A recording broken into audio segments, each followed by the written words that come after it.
Hello guys, Snowflake here, and welcome to another episode of Skyrim. So I actually changed my mind from the end of the last episode. I said we were going to have a break from the Dawn Guard quest line, but I thought about it, and we're going to keep going for now. So yeah, the last episode we completed the Prophet quest. Um, we went back to Fort Dawnguard, and Isram revealed that Serana had come to say hi to us and let us know that the vampires were planning to control the sun using the Elder Scroll they had obtained from Serana herself. And she's not too keen on that, so she'd like to stop us, or so she'd have us believe so far. Who knows if she might be planning something else? But yeah, in order to use the Elder Scroll and find out more about it, um, we had to track down a moth priest, and there happened to be one in Skyrim that had travelled from the Imperial City in search of Elder Scrolls. And when we were trying to find this moth priest, we found that the vampires had gone to him first, and they were in the process of holding him in one of their hideouts while they recovered the Elder Scroll. Not sure if they were aware that Serana had stolen it from them, but yeah, we freed the Moth Priest. We took him back to Fort Dawnguard, and he translated as much as he could the information in the Elder Scroll, um, including a vision of a weapon called Oriel's Bow. But we need to find two other Elder Scrolls in order to unravel the rest of the prophecy. One of which we had in our inventory in the last episode, but we sold to the Mages Guild or College of Winterhold guy, Urag. What was it? Urag Groshub. While we were trying to find information on the Moth Priest, so we're gonna have to buy that one back. But in this episode, we're gonna be going with Serana to try and find the other Elder Scroll, the Blood Elder Scroll, I believe it is. We need. Dexian's reading of the Elder Scrolls given rise to more questions than answers. The Moth Priest saw a vision of a weapon called Oriel's Bow, but Serana and I need to locate two more Elder Scrolls in order to unravel the rest of the prophecy. So, yeah, this is going to be the last me and Ayla are going to be walking around together, unfortunately, since Serana refuses to let any other followers come with us. She is the jealous type. So yeah, we'll go track her down.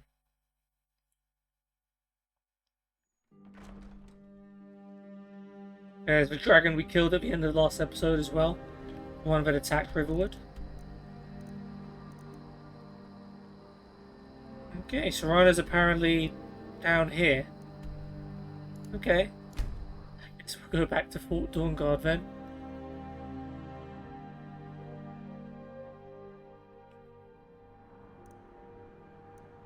Oh, and as soon as we came down here, she teleported. Wait. Wait, no, she's. Oh, okay. She's made it to Cairn's Grove. Well, we killed one of those other dragons, so let's go to Windhelm. See if we can keep up with her via fast travel. So wait, when we fast traveled to Riverwood, she barely managed to get anywhere? Huh? I know, right? And oh, now she's made it to near Dawnstar. I guess we'll go to Fort Fellhammer because that's the closest.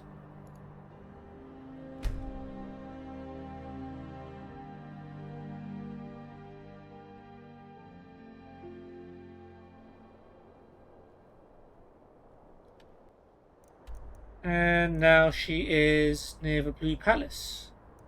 Or near the dock, to be precise.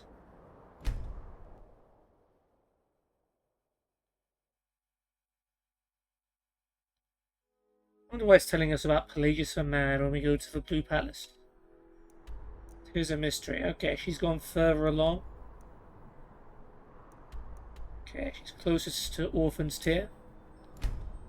She is heading towards that same dock that we travelled to Castle Volkihar initially. Is that her or Probably a bandit, right? Should go fight him?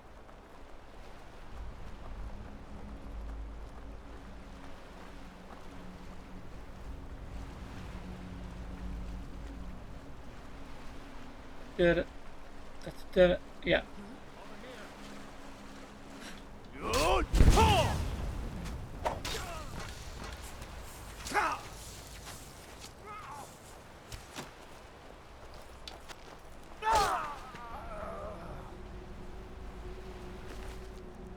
Okay, grab all of that.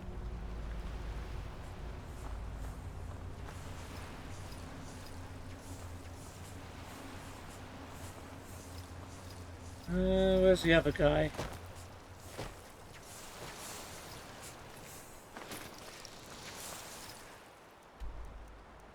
Now she's all the way at Castle Volkihar. Okay, I guess we'll go there then. Wait, there's still someone... I swear I saw red on my map.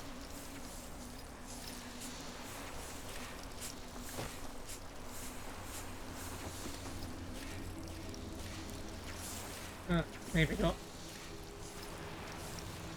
Okay, well, let's go to Volkihar. Hope we don't get absolutely destroyed by a bunch of vampires. Oh, there you are. I'm ready if you are. Well, get rid of the... I'll wait for you at the dock. Okay. Let's get Ayla, I'm sorry, but Serana's too jealous.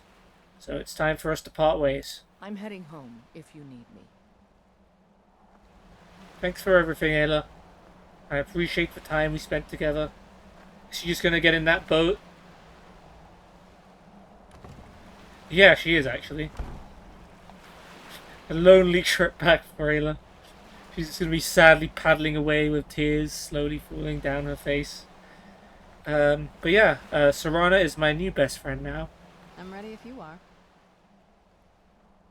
Come on, it's just around the side. Alright then. You following me?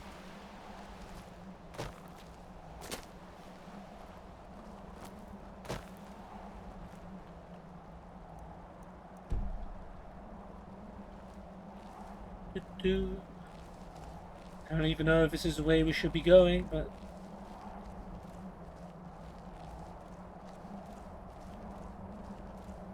I'm not scared of whoever's gone in this place.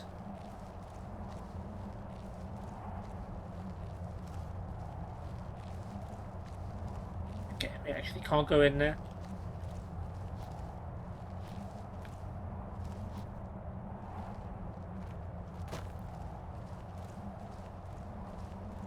So we take this shady route round.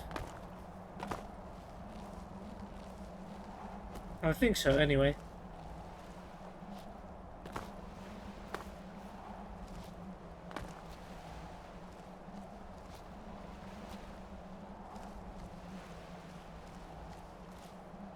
Maybe I've just completely got the wrong end of the stick and there was an easier way around.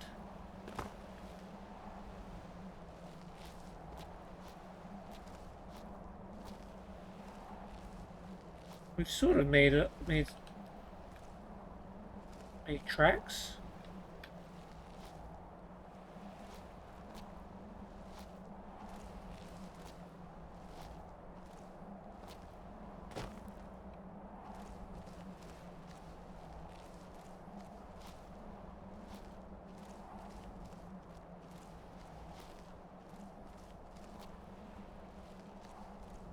Maybe.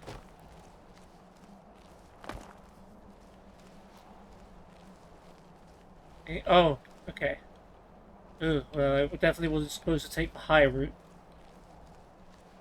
Okay. We go down here. Is there a safe-ish route down? Oh, there she is.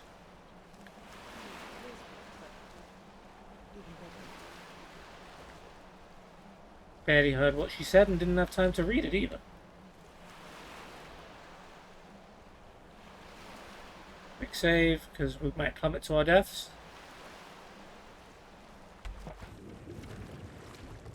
Oh, that reminds me, we're not wearing our Fulsum, are we? Vampire fish. What the heck is a vampire fish? Do I want to know what a vampire fish is? Oh, someone's shooting at me. I knew I heard something. Yeah, can you do something about it, Serana?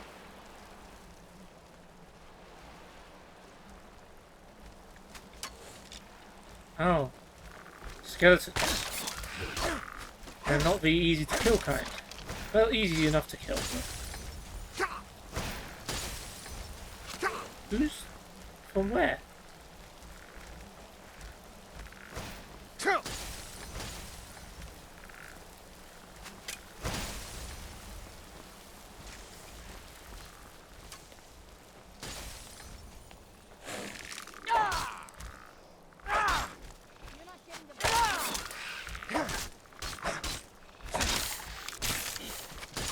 Oh. Shot. Oh,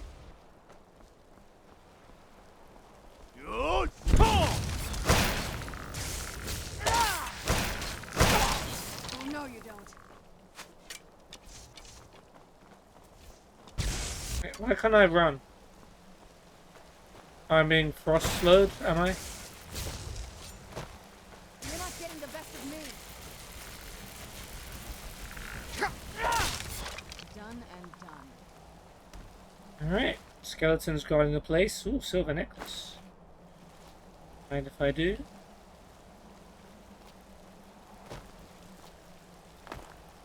So I guess this is the courtyard.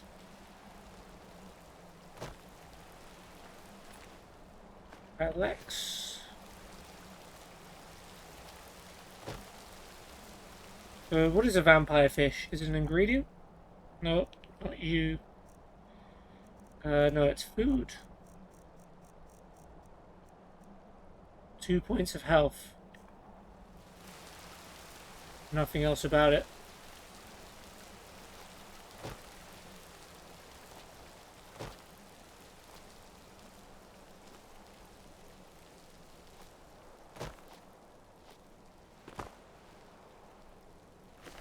A supple ancient bow.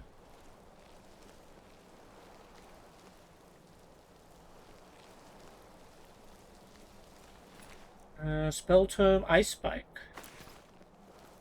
We learnt that yet? We have now.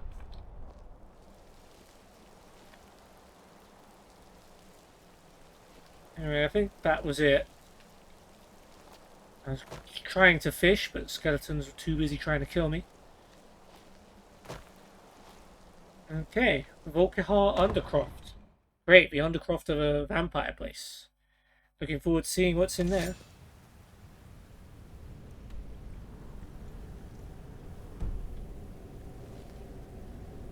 Alright, probably gonna have to fight off some undead in here, you would think. Who's there? Or a skeever. Done and done. Oh, a skeever with an expensive ring. Must have been recently engaged. You're kind of bad now. Some flour. Honeycomb.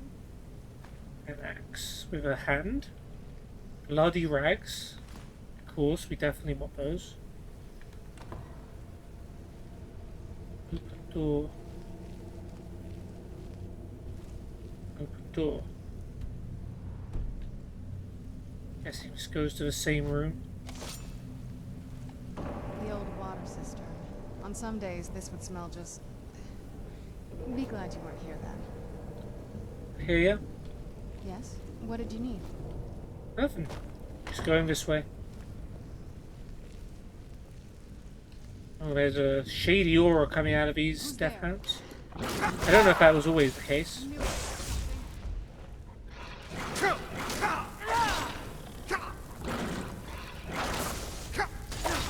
Why do I keep getting slowed? Who's there? Feral vampire.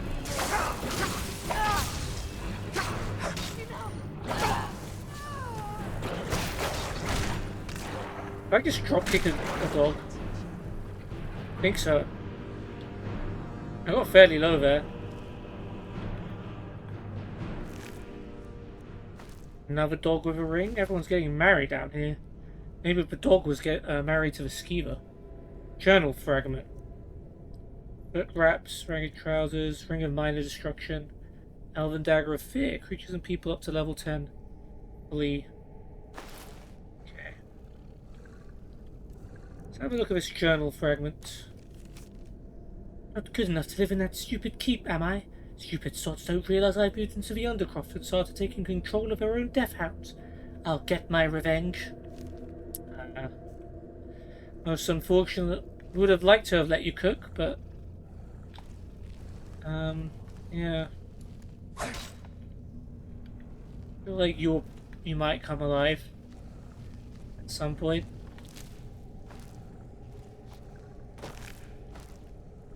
But that dogs. White cats. Buckets. Yeah, you can sort of figure out what may have been going on here. Anything in the water. Disgusting water.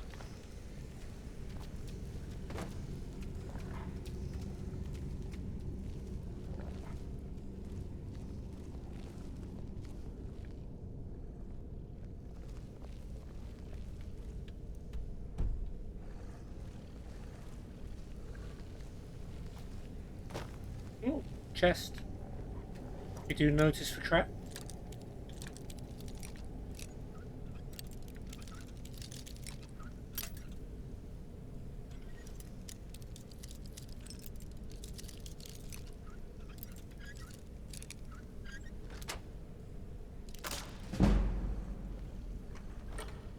Gold, scroll of mayhem, iron arrow. It's not best loot in the world, but it's sure ours.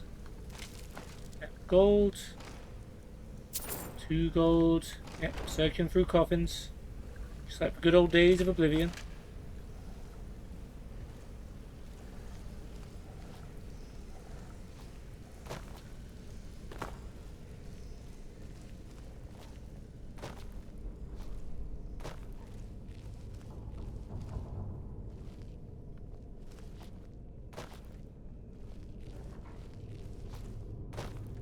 Anything up here?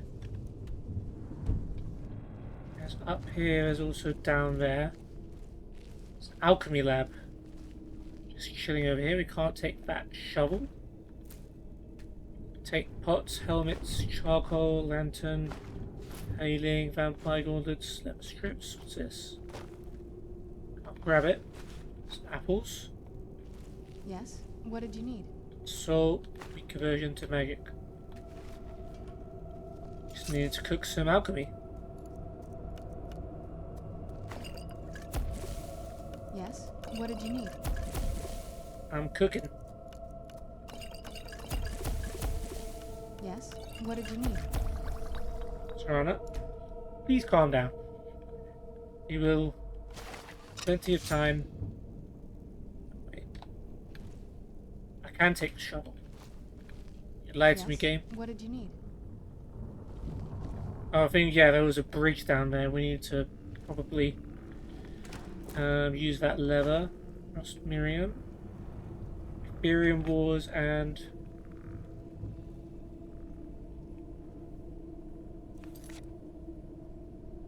Damn it. Shift tab's not working.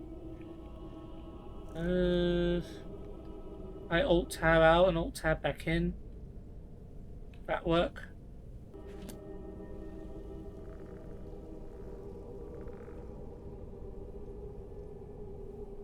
No, I may have to quit the game and restart. Alright, bear with me a second, guys.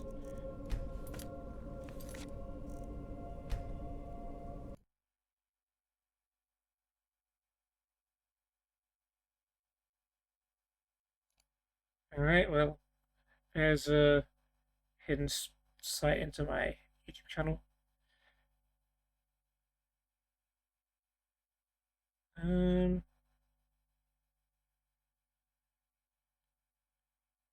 cloud status is doing something.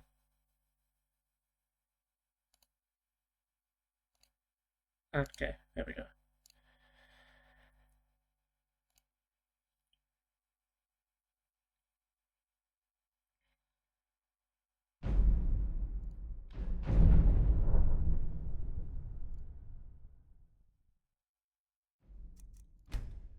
I think it might have been because I alt-tab between videos I recorded, so that feature just disabled itself. It usually works when I restart the game. Okay. The Ethereum Wars and a hypothetical treachery. Ethereum Wars we've read.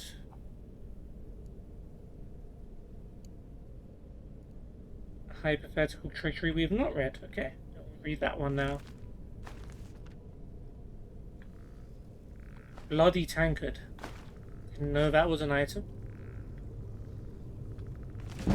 Destruction skill book, okay. A hypothetical treachery, a one-act play by Anfield Morvir. Dramatis Personae, Malvasian, a high elf battle mage. Inzolia, a dark elf battle mage. Dulcetus, a Cyrodiil healer. Sciavus, an Argonian barbarian. A ghost. Some bandits. Scene, Eldenwood. As the curtain rises, we see the misty labyrinthian landscape of the legendary Elden Grove of Valenwood. All around we hear wolves howling. A bloodied reptilian figure, Sciavus, breaks through the branches of one of the trees and surveys the area. Sciavus, it's clear. Inzolia, a beautiful dark elf mage, climbs down from the tree, helped by the barbarian. There is the sound of footsteps nearby. Sciavus readies his sword and Inzolia prepares to cast a spell. Nothing comes out. Inzolia, you're bleeding. You should have Dulcetus heal that for you. Sciavus, he's still drained from all the spells he had to cast down in the caves. I'm fine. If we get out of this and no one needs it more, I'll take the last potion of healing. Where's Malvasian?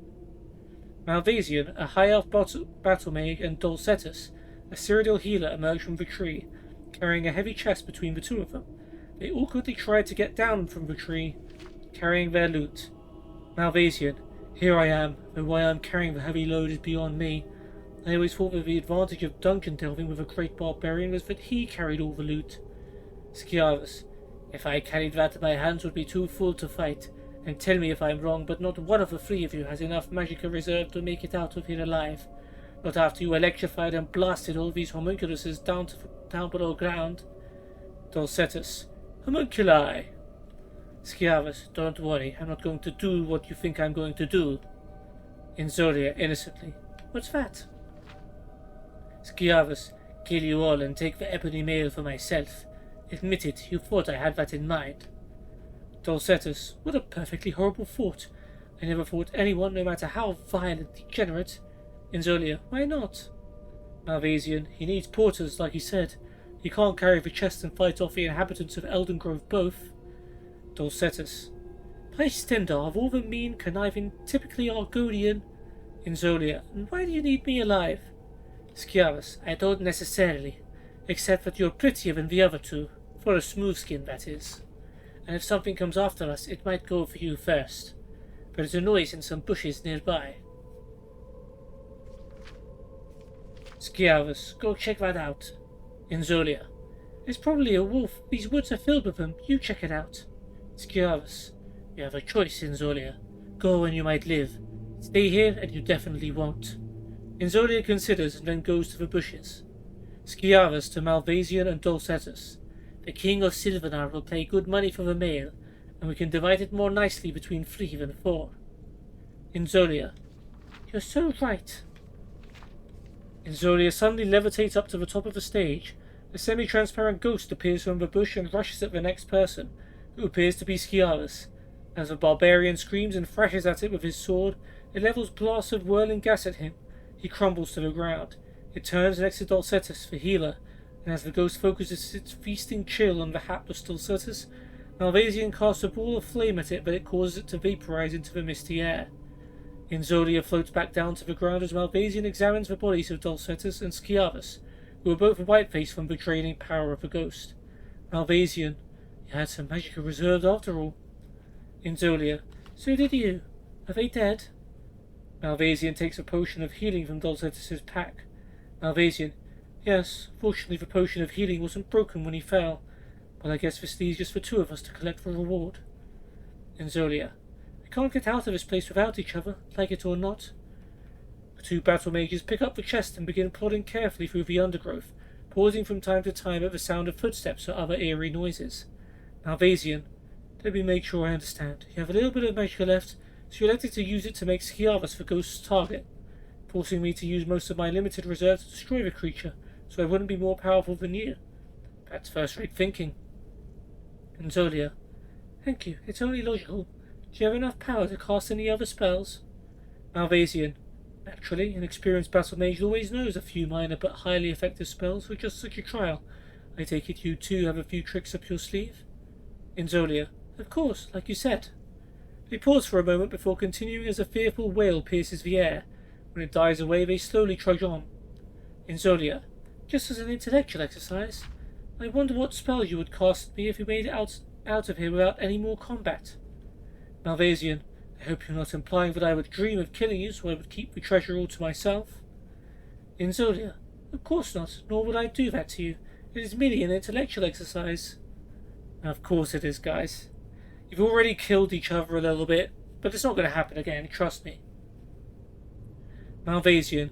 Well, in that case, purely as an intellectual exercise, I'd probably cast a leech spell on you to take away your life force and heal myself. After all, there are brigands on the road between here and Sylvanar, and a wounded battle mage with a valuable artifact would make a tempting target. I'd hate to survive Eldengrove merely to die in the open. Enzolia. That's a well-reasoned response.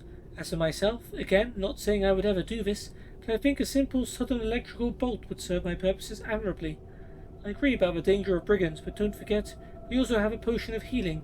I could easily slay you and heal myself to full capacity. Malvasian. Very true. It would end up a question then of whose spell was more effective at that instant.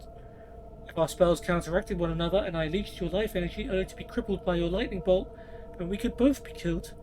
Or so near death that a mere potion of healing would scarcely help either one of us, let alone both. How ironic it would be of two scheming battle mages, not saying we are scheming, but for the purpose of this intellectual exercise, we're left on the brink of death, completely drained of magicka with one healing potion to choose from. Who would get it then? Enzolia. Logically, whoever drank it first, which in this case would be you since you're holding it. Now what if one of us were injured but not killed? Malvasian.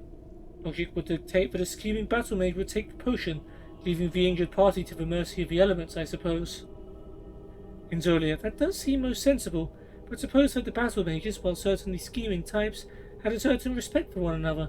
Perhaps in that case the victorious one might, for instance, put the potion up a tree near his or her gravely wounded victim. And when the wounded party had enough magic replenished, he or she would be able to levitate to the tree branches and recover the potion. At that time the victorious battle mage would have already collected the reward. They pause for a moment at the sound of something in the bushes nearby. Carefully they climb across the branches of a tree to bypass it. Malvasian. I understand what you're saying, but it seems out of character for our hypothetic scheming battle mage to allow his or her victim to live. Enzolia. Perhaps, but it's been my observation that most scheming battle mages enjoy the feeling of having bested someone in combat, and having that person alive to live with the humiliation. Malvasian. These hypothetical scheming battle mages sound... Excitedly. Daylight! Do you see it? The two scurry across the branch dropping behind a bush, so we can no longer see them. We can, however, see the shimmering halo of sunlight. Malvasian, behind the tall bush. We made it! Enzolia, likewise behind the tall bush. Indeed. There is a sudden explosion of electrical energy and a wild howling aura of red light, and then silence. After a few moments' pause, we hear someone climbing up the tree. It is Malvasian, putting the potion high up in the bow. He chuckles as he climbs back down, and the curtain drops. Epilogue. The curtain rises on a road to Sylvanar. A gang of bandits have surrounded Malvasian, who is propped up on his staff, barely able to stand. They pull his chest away from him with ease. Bandit number 1. What have we got here? Do you know it ain't safe to be out on the road, all sick like you are? Why don't we help you with your load? Malvasian, weakly. Please, let me be. Bandit number 2. You're a spellcaster. Fight us for it. Malvasian. I can't. Too weak. Suddenly, Enzolia flies in, casting lightning bolts from her fingers at the bandits, who quickly scramble away. She lands on the ground and picks up the chest. Malvasian collapses, dying. Malvasian. Hypothetically, what if a battle mage cast a spell on another which didn't harm him at once, but drained his life force and his magicka bit by bit, so he wouldn't know at the time, but feel confident enough to leave a potion of healing behind? Enzolia. A most treacherous battle mage she'd be. Malvasian. And, hypothetically, would she be likely to help her fallen foe, so that she could enjoy the humiliation of him continuing to live? Enzolia. From my experience, hypothetically, no. She doesn't sound like a fool. As Enzolia lugs the chest off towards Sylvanar, and Malvasian expires on the stage, we drop the curtain. Alright, so a bunch of people who don't trust each other and had no reason to. Bear trap. What the hell's a bear trap doing on a shelf? Just outside a coffin, too. Crazy. Yeah, interesting book.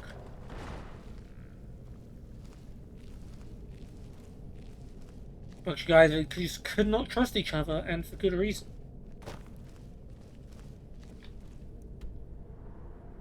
Okay. Nothing left unexplored so far.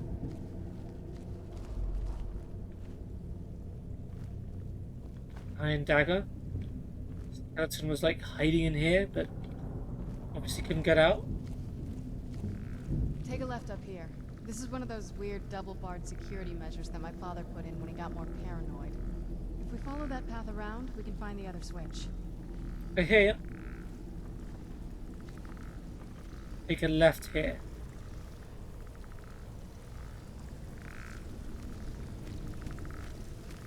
Where'd you go? Oh, bear trap already activated. Quick save. I want to explore Yes. What this did you water. Is there actually a way out? I don't know. Yes? What did you need? We're gonna try it.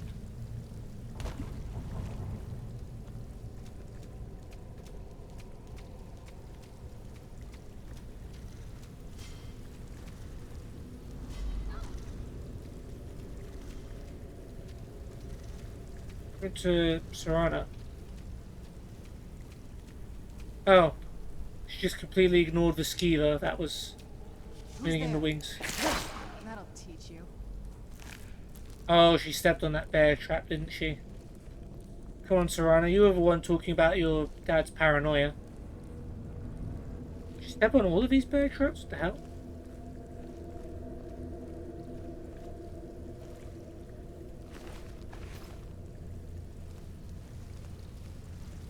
Okay, to the left. Guessing these are sound traps. Maybe they actually do hurt. Yeah, they do actually hurt.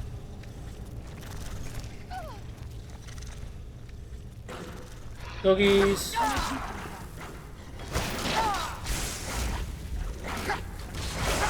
Yep. Oh my god. Oh, Serana's confusing me because she's bringing the bloodhounds back to life. So I'm hitting the wrong ones sometimes. That'll teach you. Okay. Cool.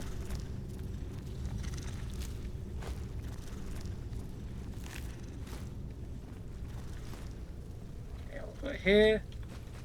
Bunch of ruin books. Way too many.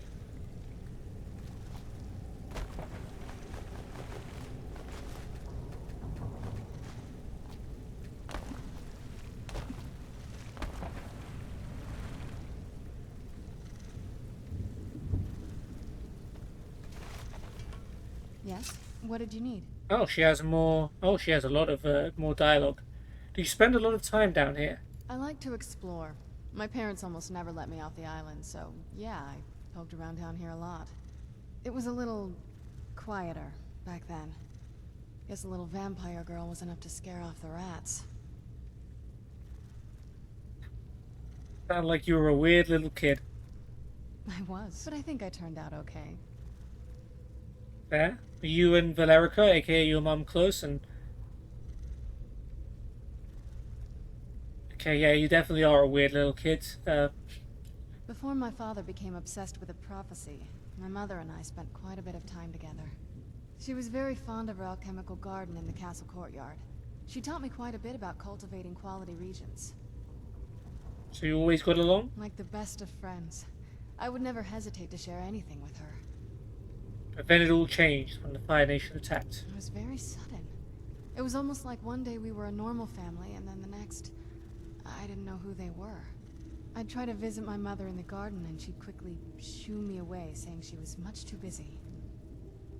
That's why we're headed there? She had to be up to something in that garden. I'm hoping it's a clue that will tell us where she went.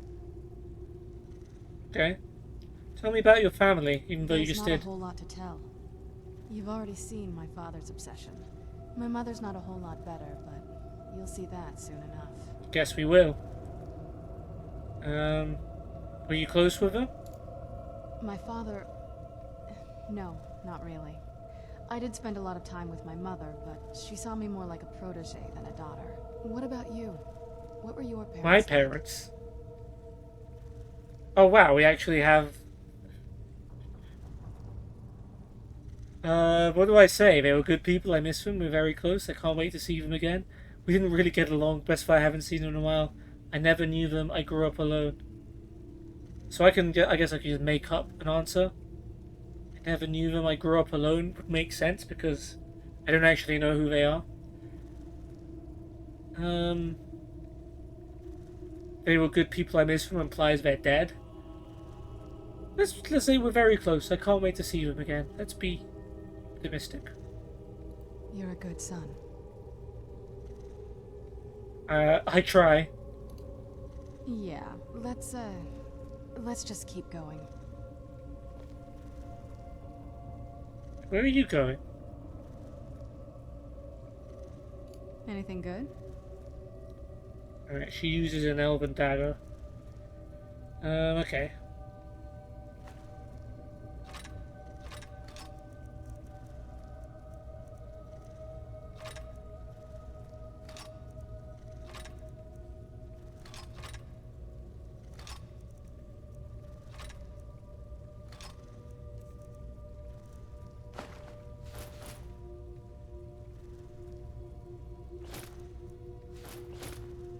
Oh, well, she's wearing my helmet.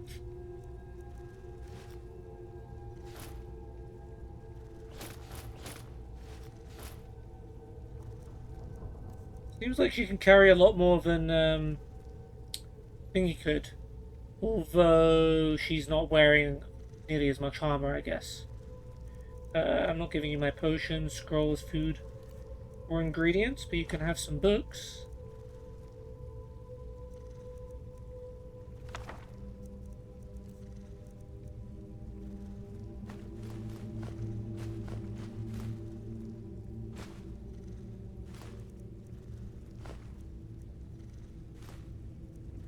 Yeah, she definitely can carry a lot. In fact, she's pretty much cleared my inventory, and she can still take more. So what are you actually using? Ring of Minor Destruction, silver necklace, hide helmet, vampire gauntlets. Alright. Fair enough. I can't wait to see the courtyard again. So are you like on your own now? You're not following me anymore? Okay, there we go.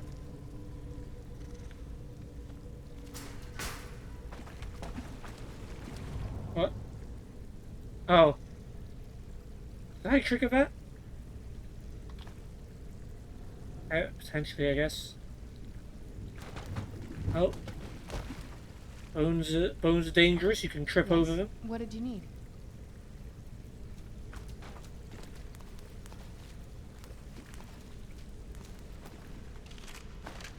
That's 7 gold. Oh, coin purse. 17 gold. There's another one there, right?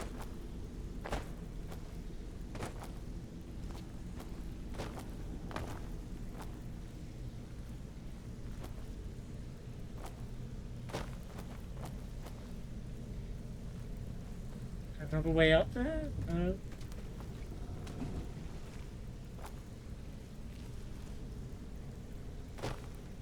Yes? What did you need?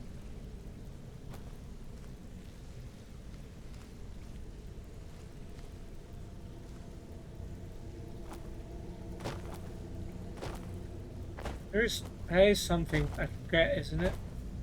Yeah, that's a potion of some kind. Yeah.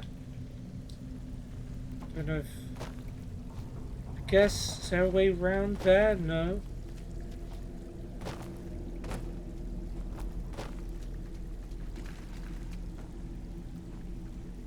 In fact, that's the way forward, apparently.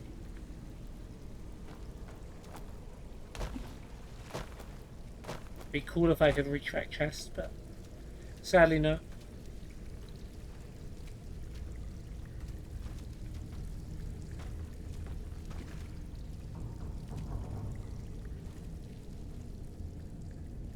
Okay. Buckets. Gold. Salt. Poison. Embalming tools. Leather strips. Venom. Cure disease. Axe. Healing. Yeah. Cool. Clothes as well. Fine boots. Yes? What did you need? Prisoners here. All the finest of clothing. Guess they forgot about this guy. Yes? What did you need?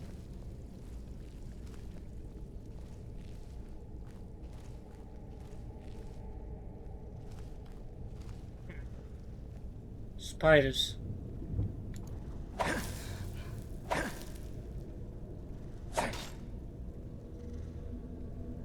Chest.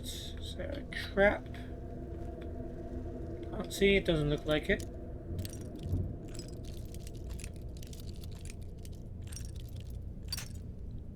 Oh. There we go.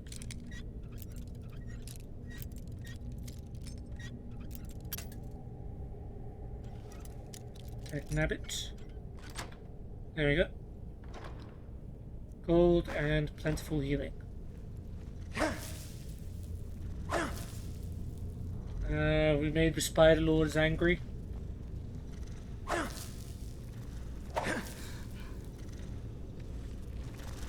Who's there? Done and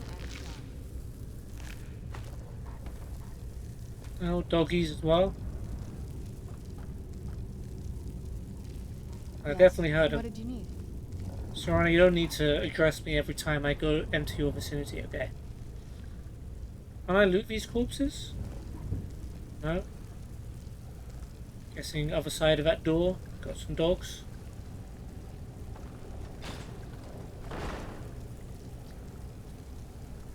Okay. Guessing that was necessary. Some wheat.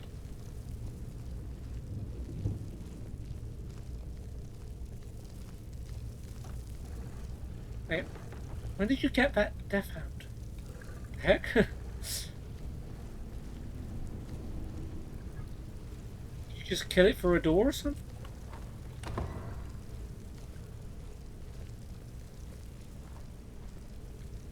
Alright, this is up here.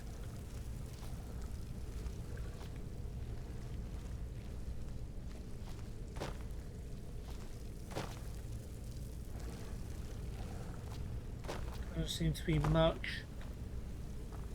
I wonder if I could whirlwind sprint to the other side of that. Give it a shot.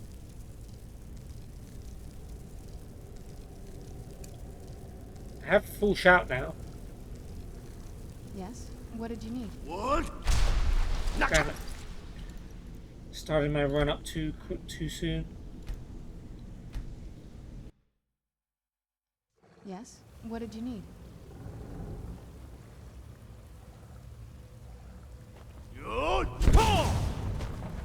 Yep, that time I forgot to change the shout. Yes? What did you need?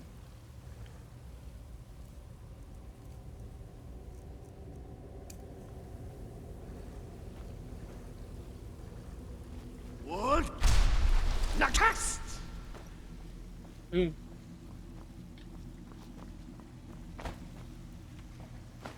Yep. I think that's the only way to get across that gap. Yep, you had a healing potion, you had a knapsack with cabbage healing, Songs of Return, Volume 19.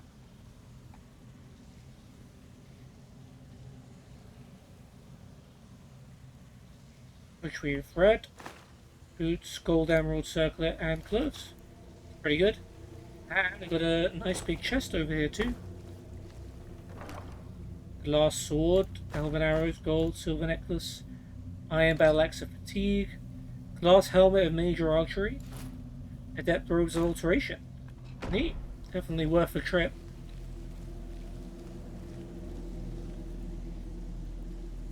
Can we make it across, back across? Don't really have much of a room for a run up.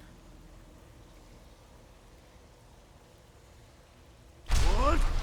Oh, Nah! there we go.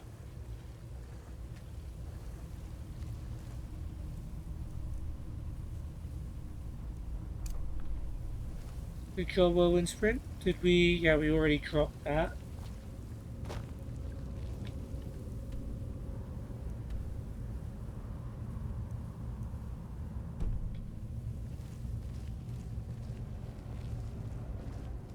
So, where do we go from here?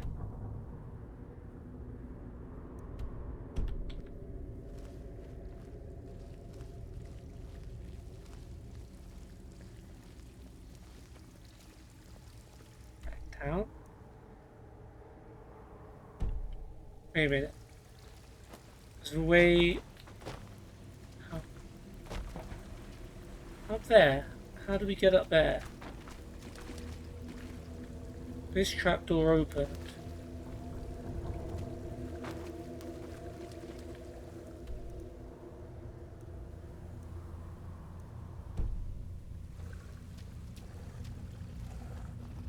Back here.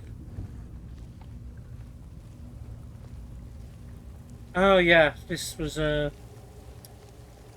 makes sense.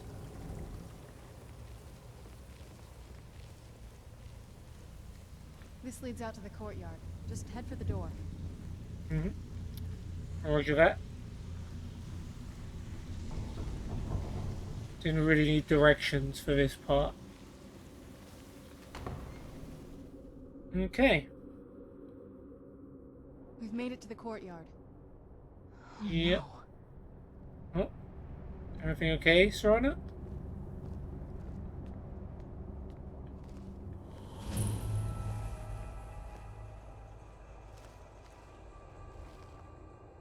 What happened to this place? Everything's been torn Is that down. the boat? The whole place looks, well, dead. It's like we're the first to set foot here in centuries. Well, that's not a long This used time to in really be Vampire the Land, is castle's it? Great Hall. Looks like my father had it sealed up. I used to walk through here after evening meals. It was beautiful once. Interesting. It looks like a bit of a sundial This thing was my going on mother's here. garden. Do you know how beautiful something can be when it's tended by a master for hundreds of years? No. She would have hated to see it like this. Wait. Yeah, I thought this was the highlight of the show too, but...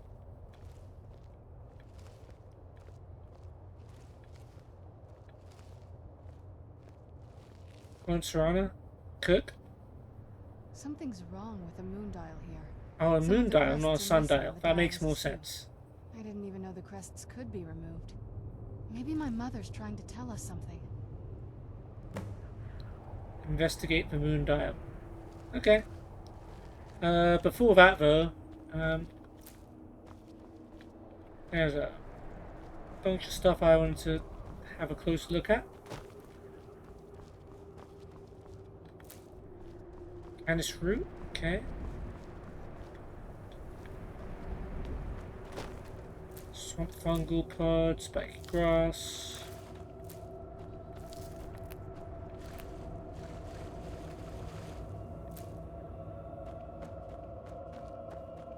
Go to your mum's garden and loot everything, or whatever's left of it anyway. Nightshade. It's handy. Ooh, full moon crest. That seems important. We'll take that too. I'm guessing this is going to be in relation to something we're going to have to do with this style. Death Bell. Hanging Moss.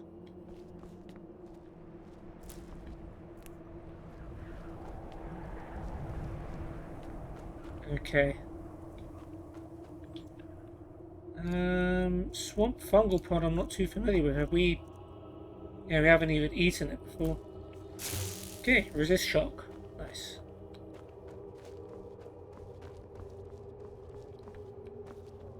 I am investigating it. Yes, it appears to be a moon dial. Oh, okay, place missing crest. Okay, so There's something strange with the moon dial.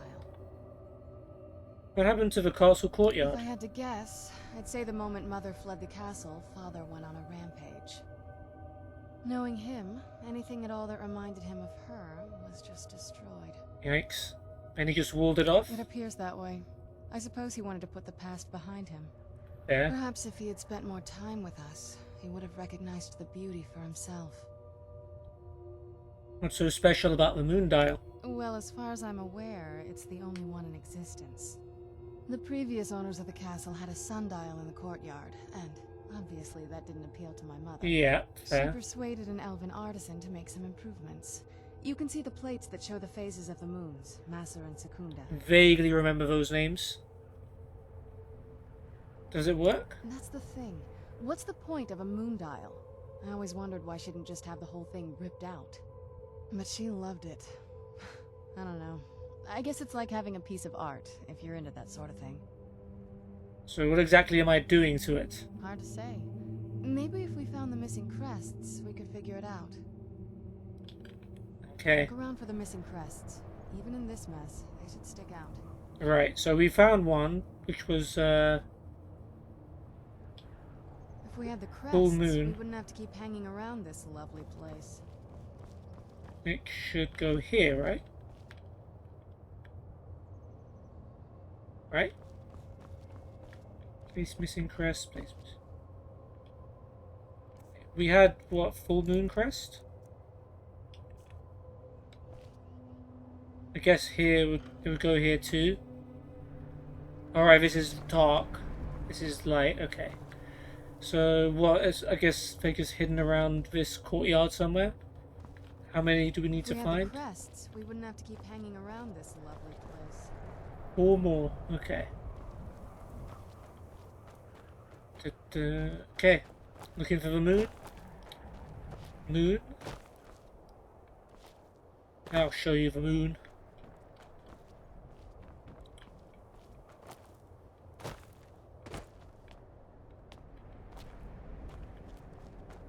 Where would I... Oh, I guess just hanging us. Do I have to go into the towers? No, no, we found one here. Crescent moon.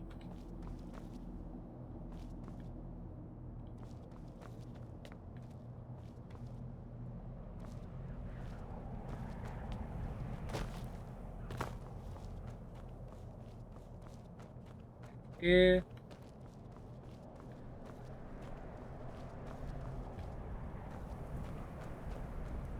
Oh, that's one. Half moon.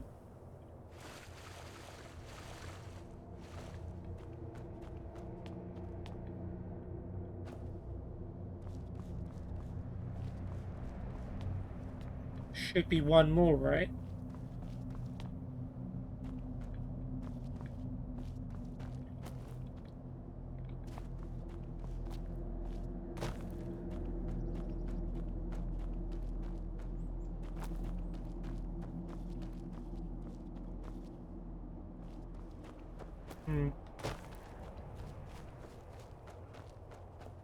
Somewhere in the middle bit.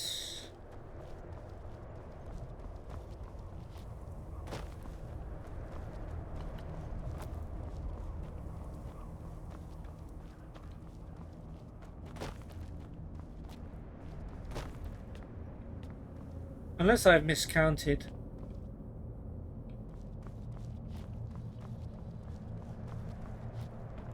Which isn't beyond me to do. Oh, up here.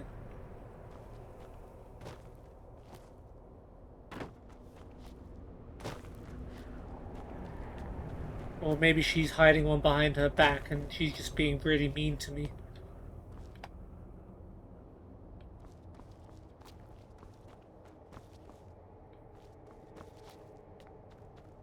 So maybe we'll just try and put them back. Or maybe this isn't a missing crest. This is just, it's supposed to be empty. Okay. If we had the crests, we wouldn't have to keep hanging around this place. That's it? Okay, yeah, we found them all.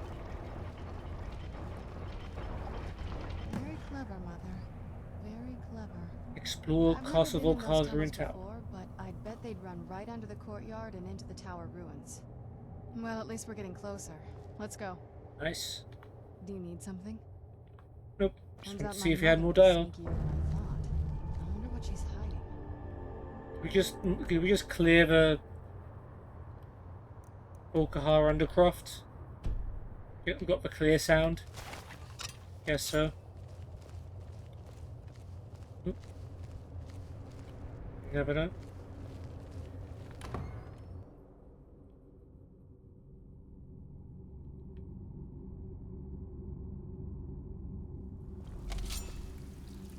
We're getting close. I'm sure of it. Okay.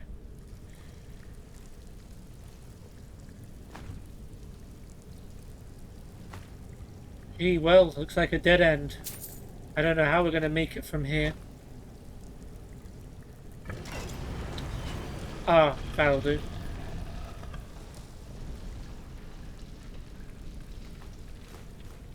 Yep. Gotta grab that firewood.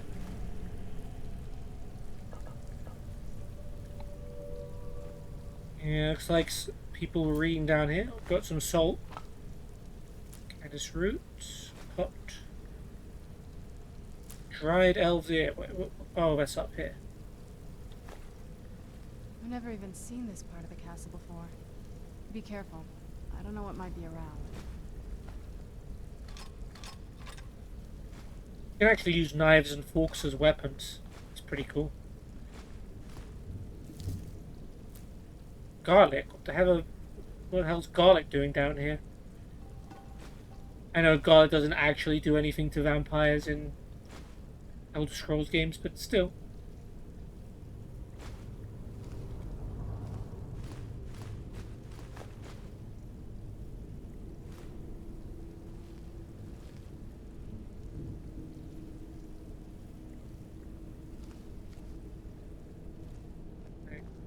Our bones. We're getting close. I'm sure of it. Yeah, I hear ya. Just exploring.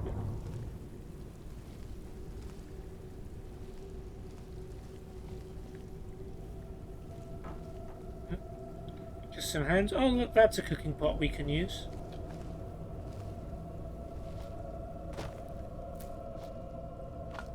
Yeah, we definitely don't turn down free salt. All fat. Cooking trolls down here too.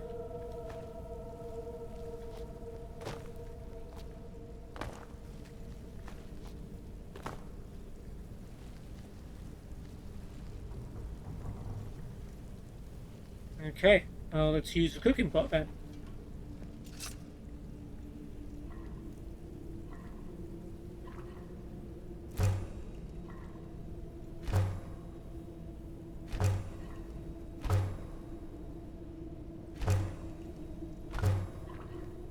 Getting close. I'm sure of it. Okay, beef stew. Cabbage potato soup.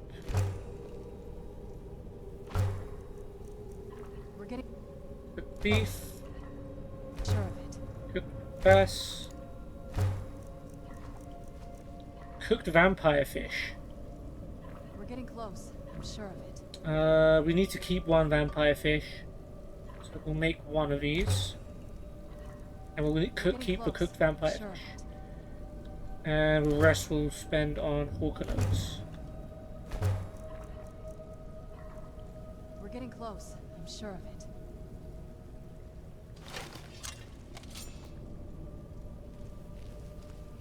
We're getting close. I'm sure of it. You don't need to keep saying that.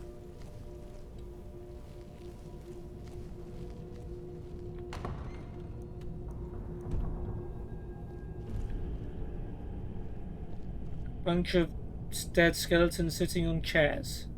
I'm sure they'll stay dead. Oh, well, bad luck on that one, eh? Who's there?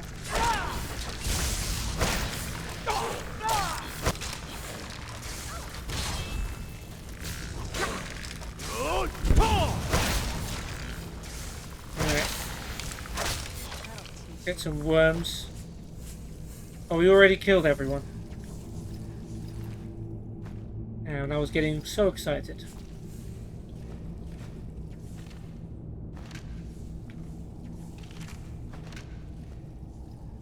Skeleton on a platter. Don't mind if I do.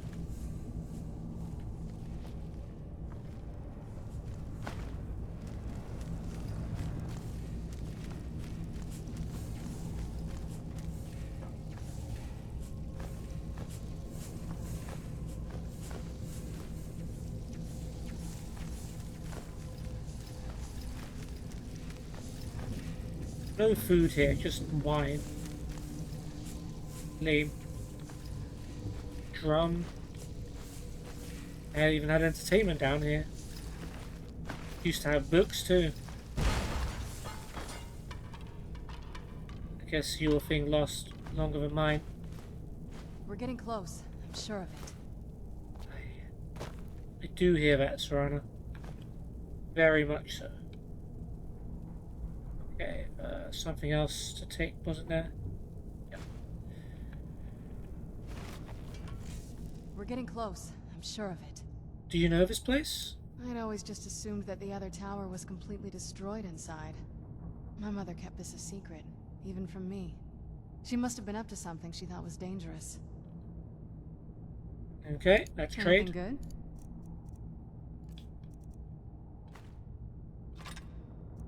Alright, well, to be fair, she's taken quite a lot of my Turns out stuff. My mother was sneakier than I thought. I wonder what she's hiding.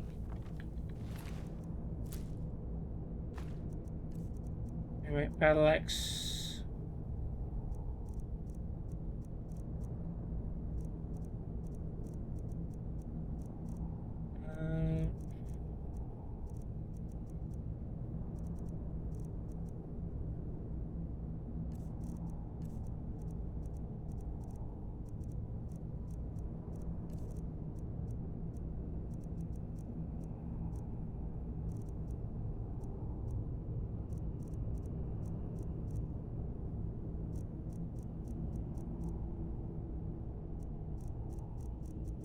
Cast iron pots.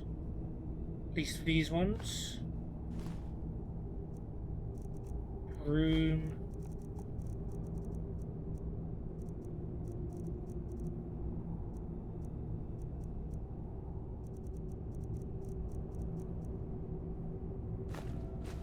Yeah, firewood.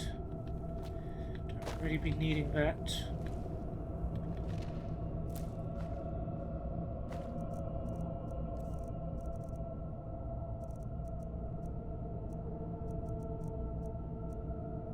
This embalming tool.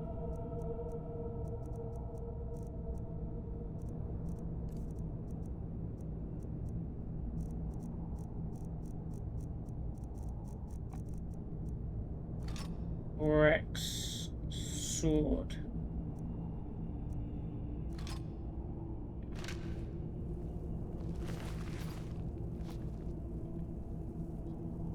Alright, we get all the skellies. Except this one.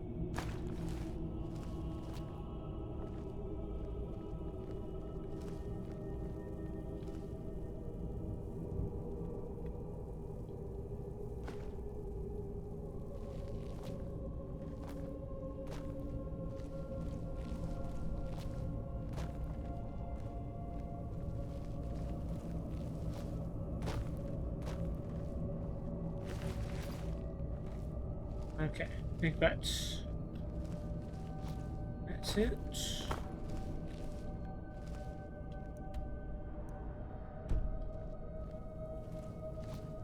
Go left or right? Let's go left first.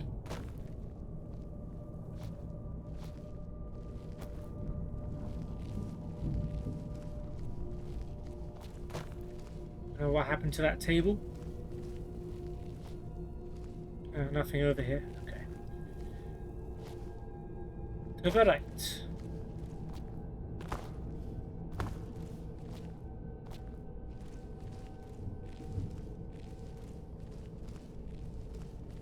More ruined books.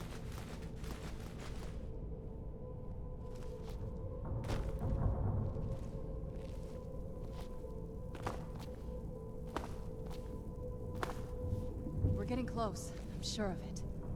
I'm sure you're sure.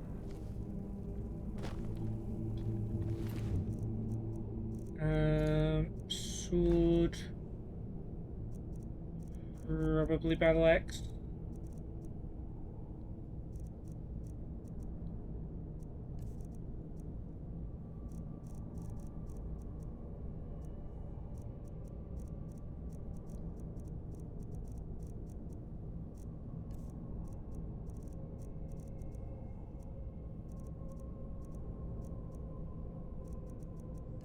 Yeah.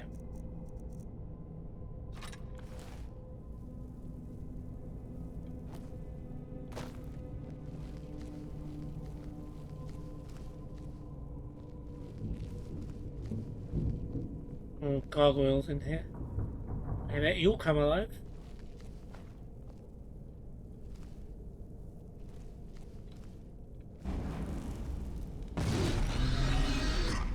Who would have guessed? Where'd you...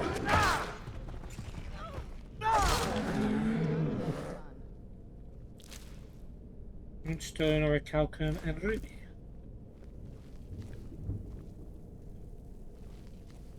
Valueless jug. A rare valueless jug.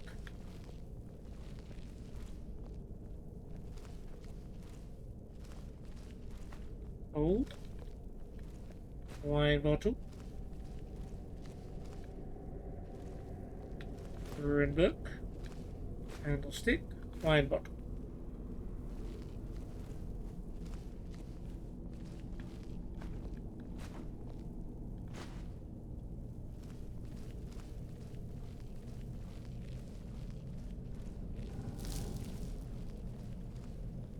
Is this the way forward? I don't know, but it's probably something. No, nothing up here. We're getting close. Yes, you are sure we are getting close. I'm glad to hear it.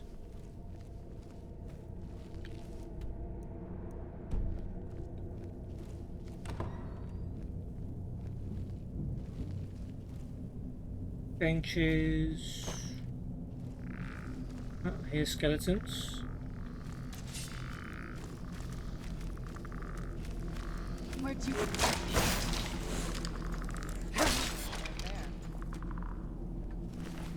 Teamwork, yeah.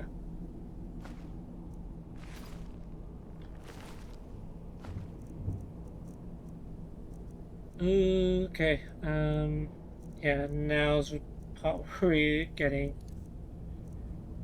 Okay, probably 2 weight to value.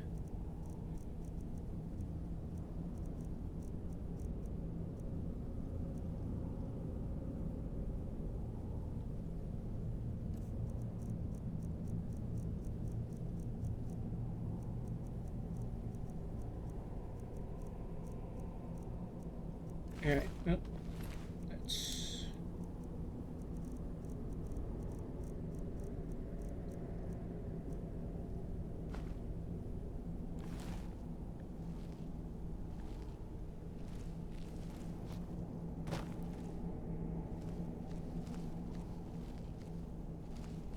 We're getting close. I'm sure of it.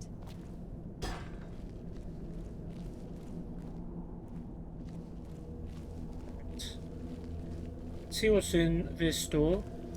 A depth lock, okay.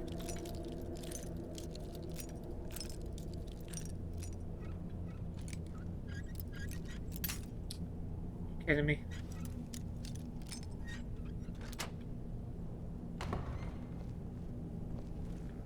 Broom, basket, flagon, jug, leather strips, barrel with white caps.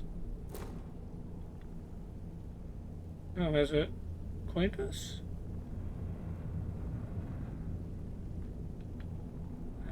Yeah. Lockpick, gold. Steel dagger. SSO. Lantern. And that's about it. I've still got a heavy cast iron pot, don't I? Yeah, I can get rid of that.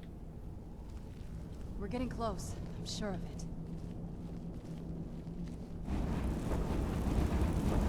Well, things are lighting up.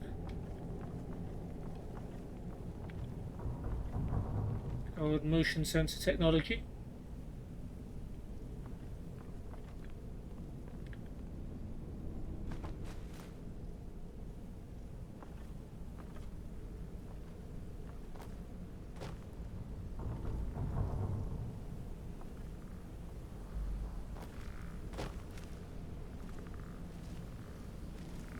Stamina, got the gold.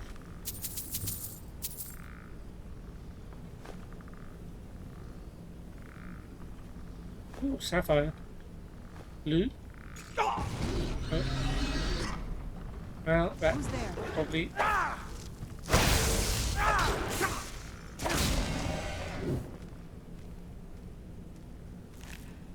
Flawless amethyst, garnets, gold or iron ore.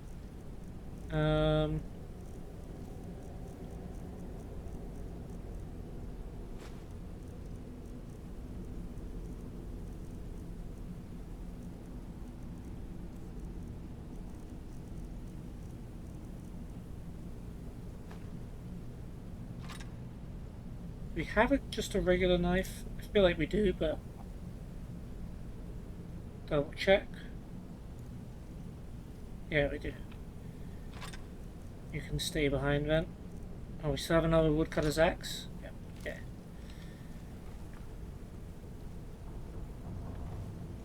Yeah. Out. Who's there?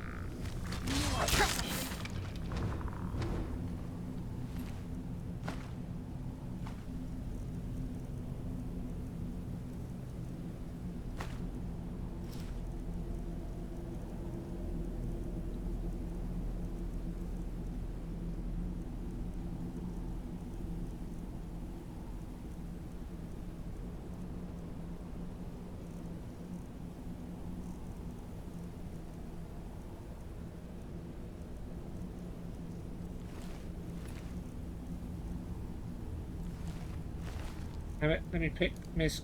Yeah. Basket. Buckets. Empty wine bottles. Yeah, okay. Oh, you resurrected the gargoyle to fight with us. That's pretty cool.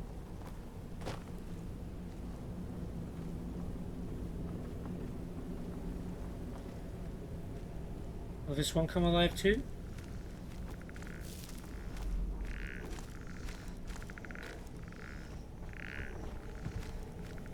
Who's there?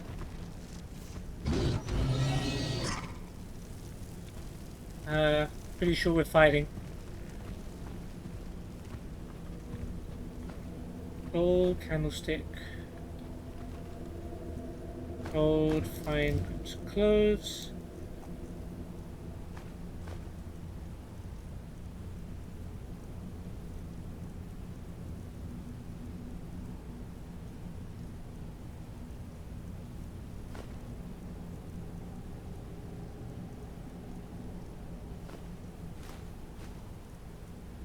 Yeah, we're in books. Way too many of those.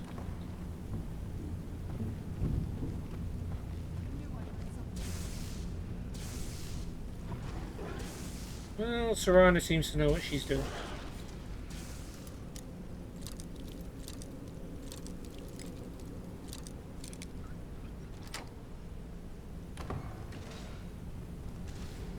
Yeah, balcony with a chest. Glass arrow and gold.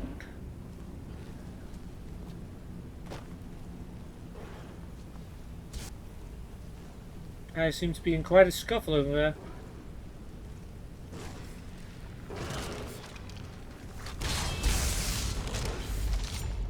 Where'd you come from?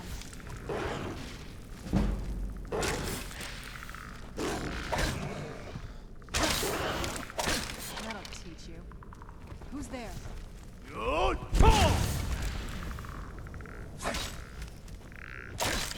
teach you.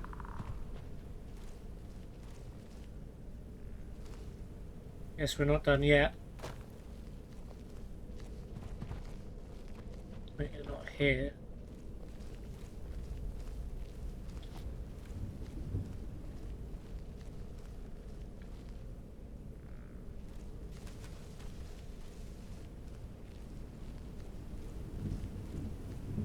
Alright, well, we'll look around later. For now, let's... Was I able to take this candlestick? No. Because it had a candle on it.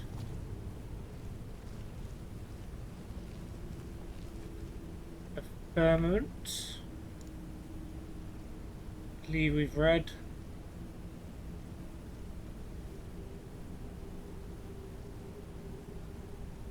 Yep.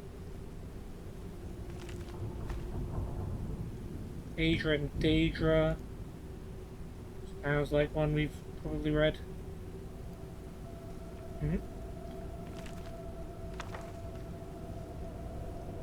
And stick. Leather. Lockpick. Inkwell. Firestorm scroll. Rock paper. Paper. Another lockpick. Loot.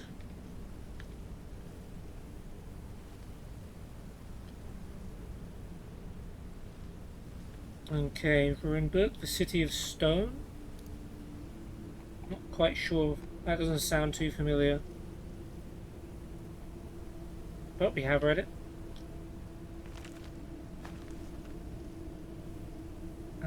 For real Baron Zaya, I'm pretty sure we've read the whole series now. Yeah, 1 to 5.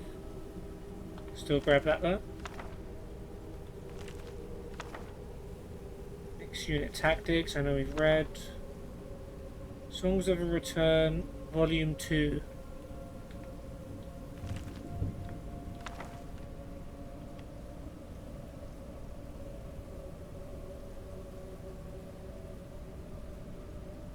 Yeah, I've read that as well.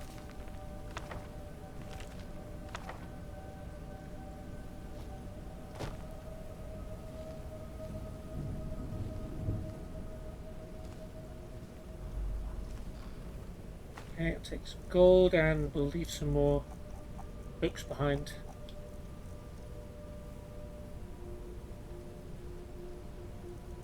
Oh, all of these, I guess.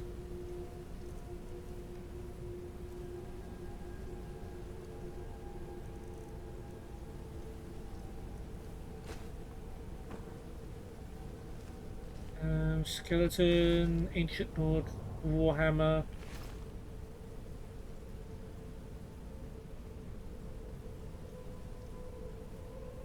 Yeah, we don't need that. More gold. What have we got in here? An Ancient Nord greatsword hanging off the wall. Bed buried in rubble. We're getting close. I'm sure of it.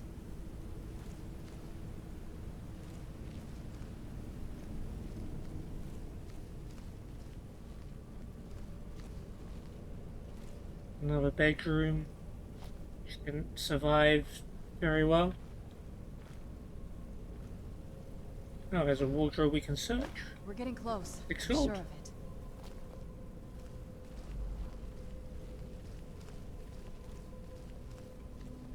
Clothes iron. Ancient Nord bow. Take that. Um,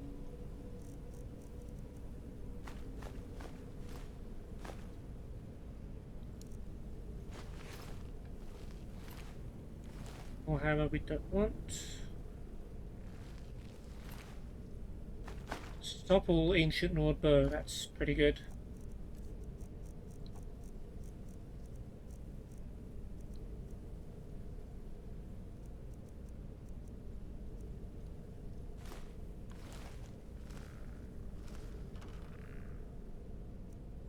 Oh, wooden fine boots.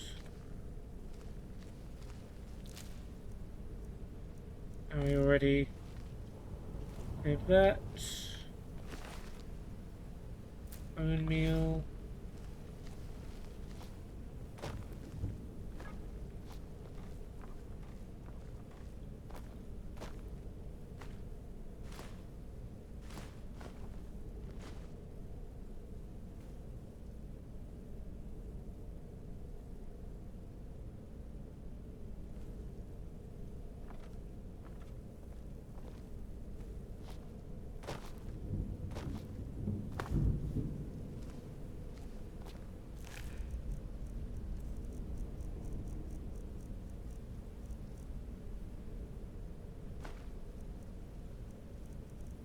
What else? What's up next?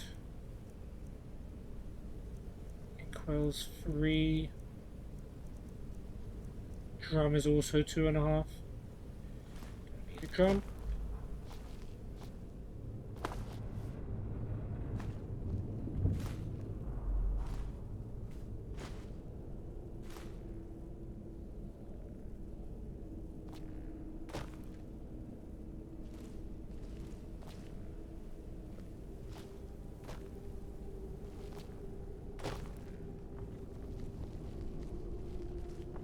Nothing in here.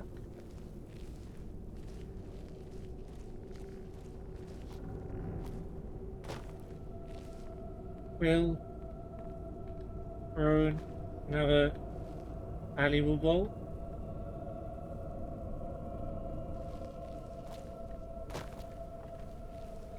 Came from there. Go up. Oh, this isn't even really a room.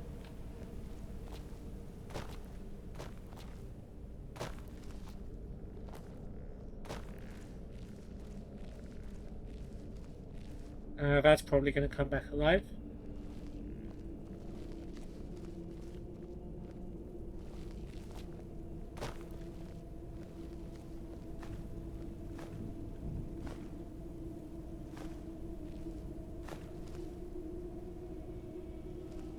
Nah, that definitely won't come back alive. Look how well it's positioned. And how it's detecting me.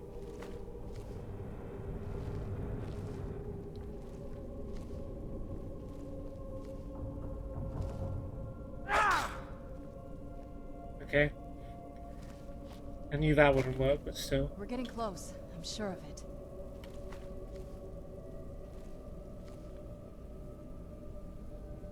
I'll take none of that. Take the goblet. Take the plate. Candlestick. Nose.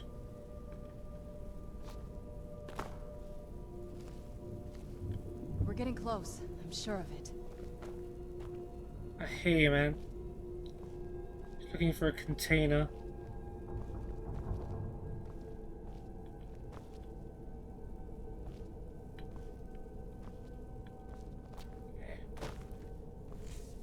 We're getting close. I'm sure of it.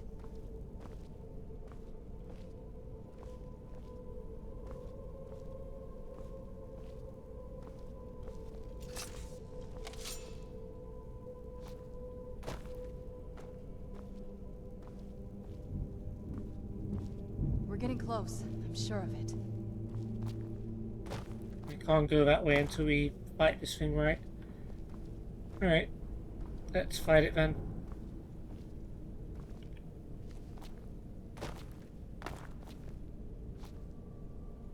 If you'll excuse me.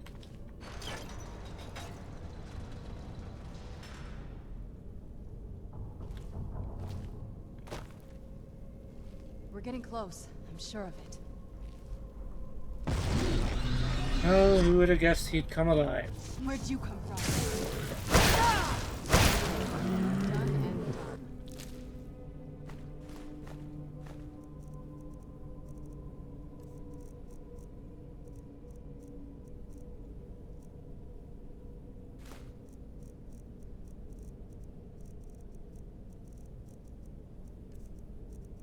Okay, ancient Lord bows could be the way to go.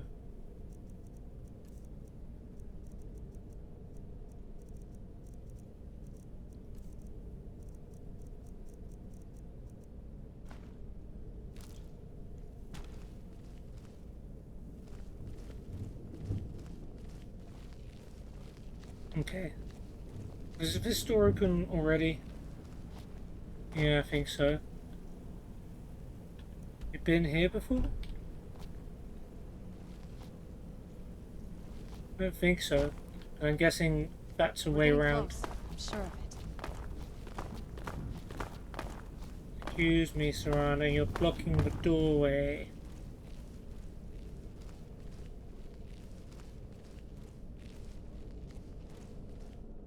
Guessing this closes the door?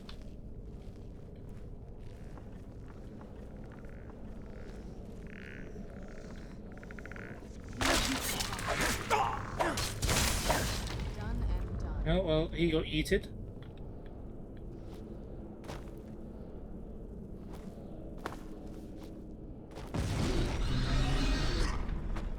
Where'd you come from? Gargoyle brood. Okay.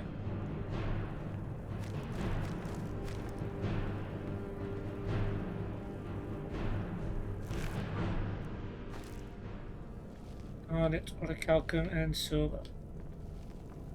Good to know gargoyles can level up.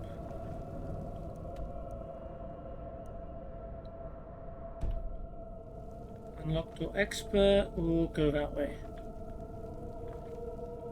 We're getting close. I'm sure of it. Let's go this way.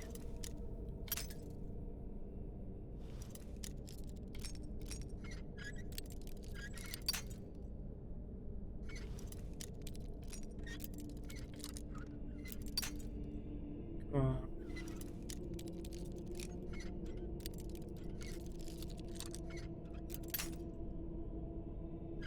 It's just not fair.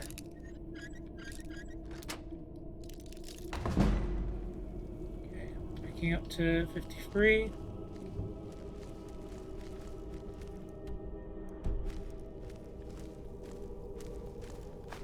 Wine, healing, stamina, wine, strength, wine. Ooh, enchanted bows. Ancient Nord weapons. Blessed Imperial bow. Why would that be down here? Undead up to level 3, flee for 30 seconds. Sword, bow, honed ancient Nord sword. What's our honed collection looking like?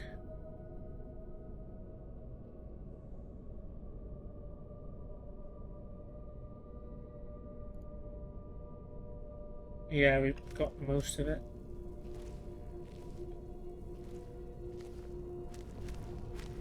Dwarven battle axe of debilitation. Take that as well. Does 20 points of stamina damage.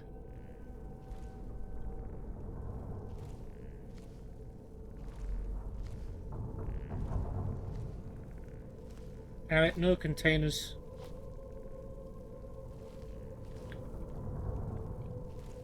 I don't want to drop my stuff on the floor.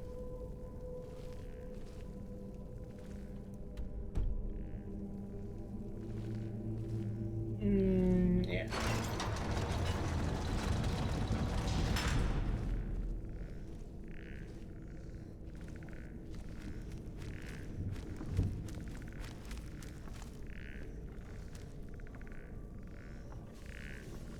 Where'd you come from?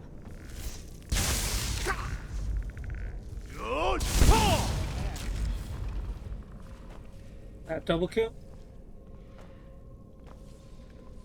Who's there?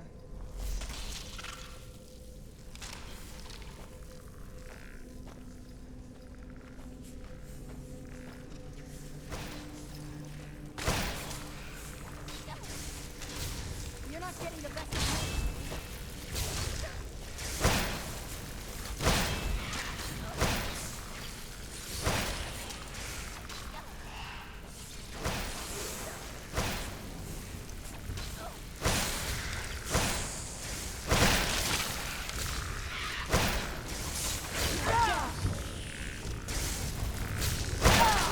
Oh no, you don't.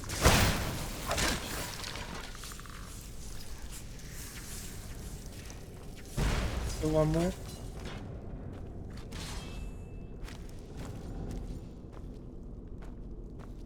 Serana keeps reviving the skeletons. I can't put my stuff away. Okay, we'll ignore those. Still not enough. Come on.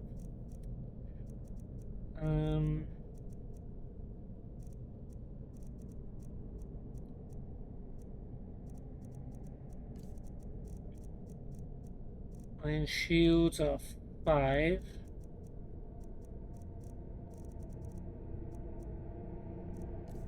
Books are 5.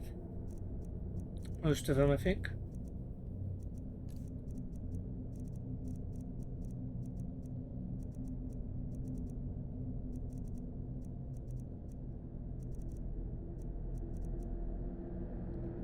Rolls of paper can go.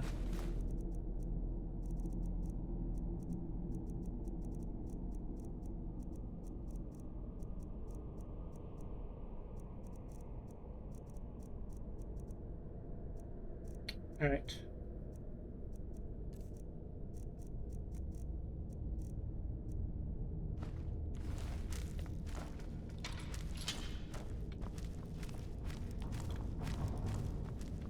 Upstairs, there's downstairs. Is that downstairs the alternate route?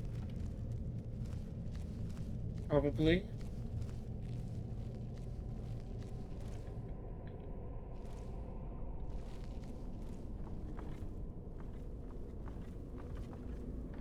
Chest, gold, and a crossbow.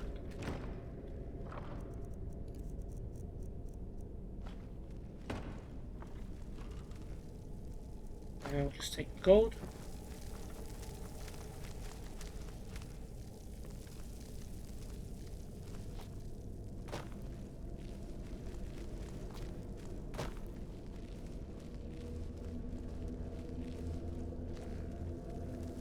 Oh no, that's not where they came from. Wait, it is. That's for... Yeah, that's for Gargoyle Brute, isn't it?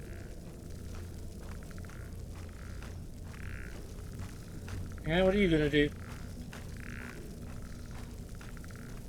We're getting close. I'm sure of it.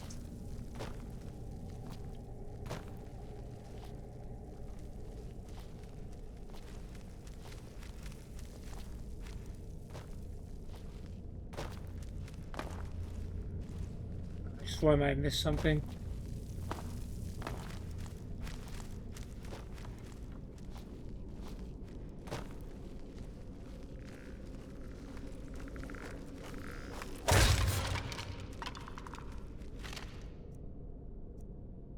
Wait, what? Oh, no, this isn't one I killed before, never mind.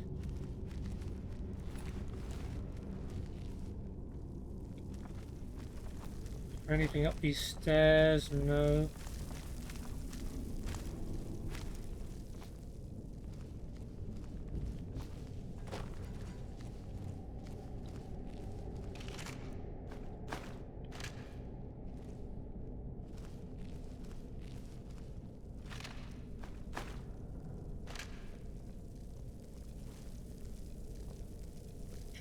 Uh,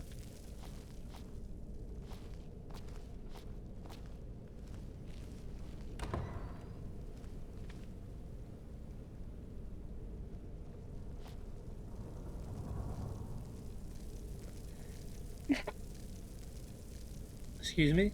That's a nice little skull collection someone's been gathering. We're in books, then in wraps, papers, books.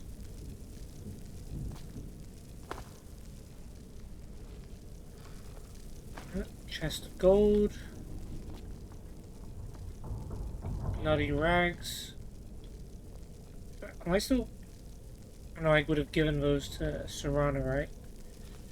Bucket, health potion, cup.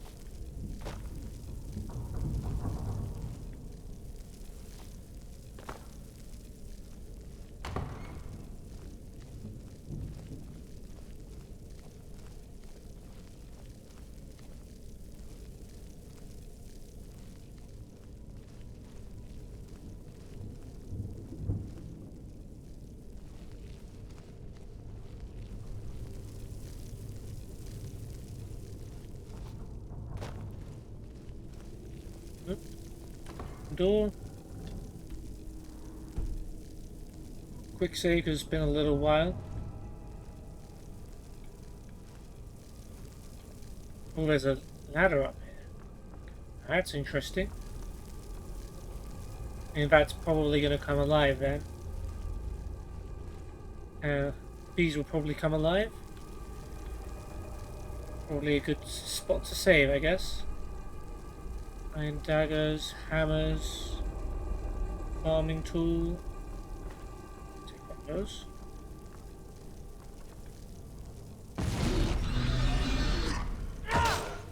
Where'd you come from?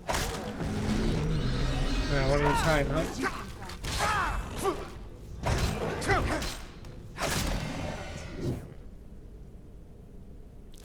Cool. Still that one. Close. Sure. Where'd you come from? Oh, brute. They're stronger brutes. Still have an iron shield, don't I? Yeah. Grab that.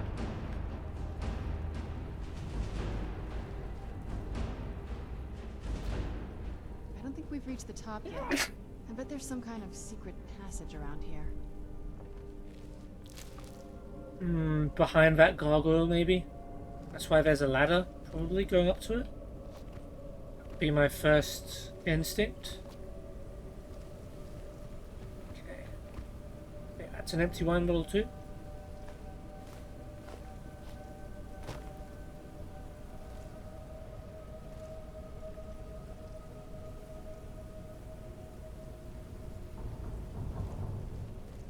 We're getting close. I'm sure of it.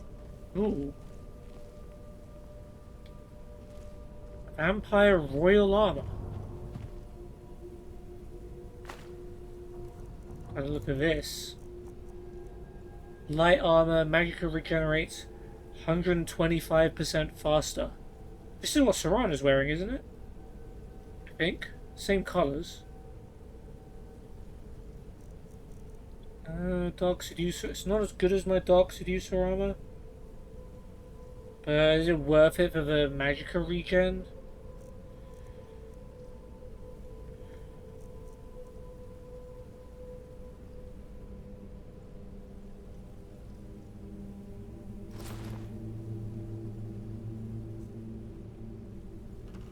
Hope so. Silver sword.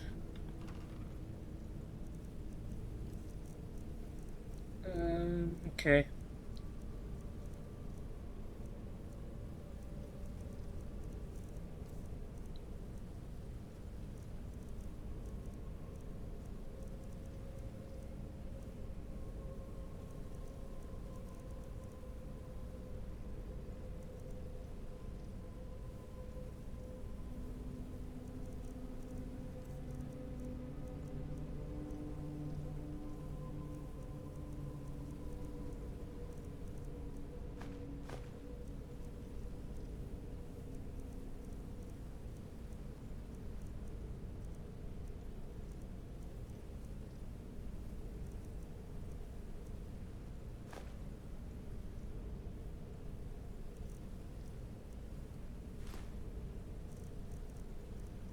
Alright. On we go. Look at us in the vampire armor now. We're getting close. Blending in with the Sure. enemy. We're matching with Serana. Some of you still haven't come alive yet, which is a little unnerving.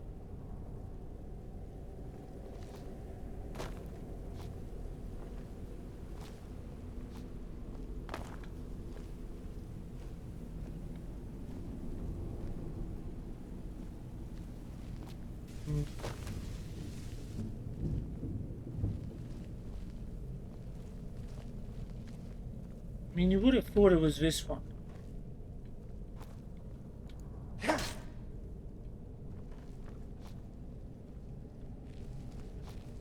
I mean, I guess that's not a real gargoyle, but that's just the trap. Or that's just the thing that opens up. Where's the switch?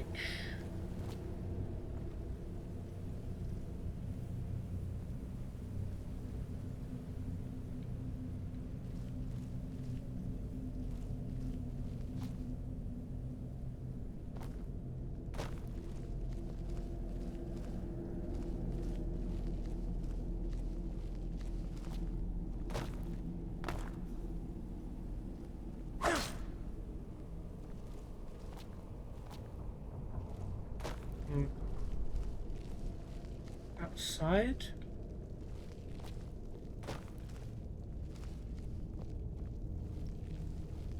We're getting close. I'm sure of it. I'm not as sure. It's gotta be here. But I don't know what opens it.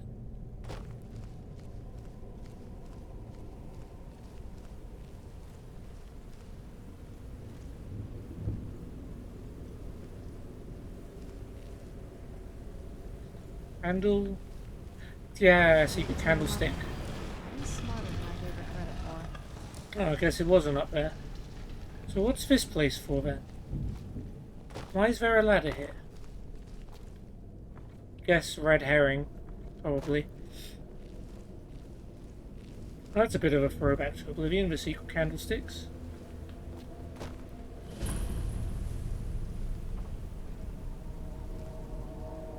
Book.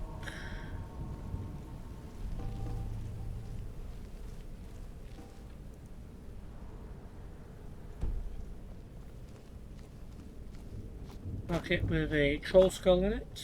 A burned book. Wrap rune book.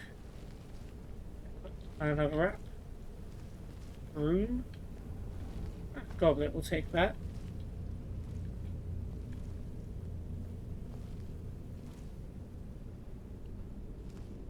Here's a mess. Ooh. This looks like a sort of boss fight kind of room. Look at this place. This has to be it. I knew she was deep into necromancy. I mean, she taught me everything I know. But I had no idea she had a setup like this. Look at all this. She must have spent years collecting these components. And what's this thing? Well, guess we're about to find I'm out. not sure about this circle, but it's obviously something. Let's take a look around. There has to be something here that tells us where she's gone. What exactly are we looking for? My mother was meticulous about her research. If we can find her notes, there might be some hints. That in would there. make sense.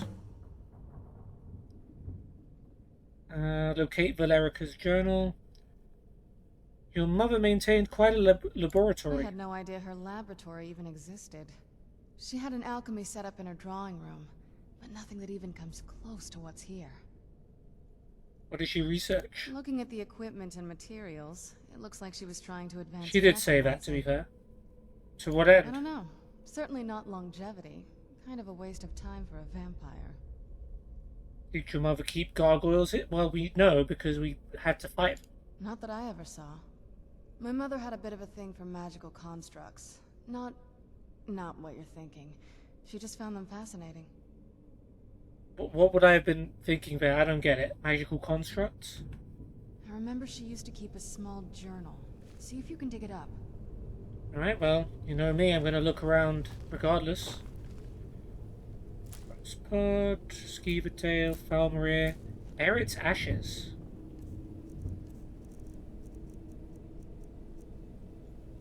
a unique ingredient. Who's Barrett? Maybe we'll find out later when we find the journal. Chorus flower, Daedra heart. Ooh. Bee. There's just a dead bee down there, sure.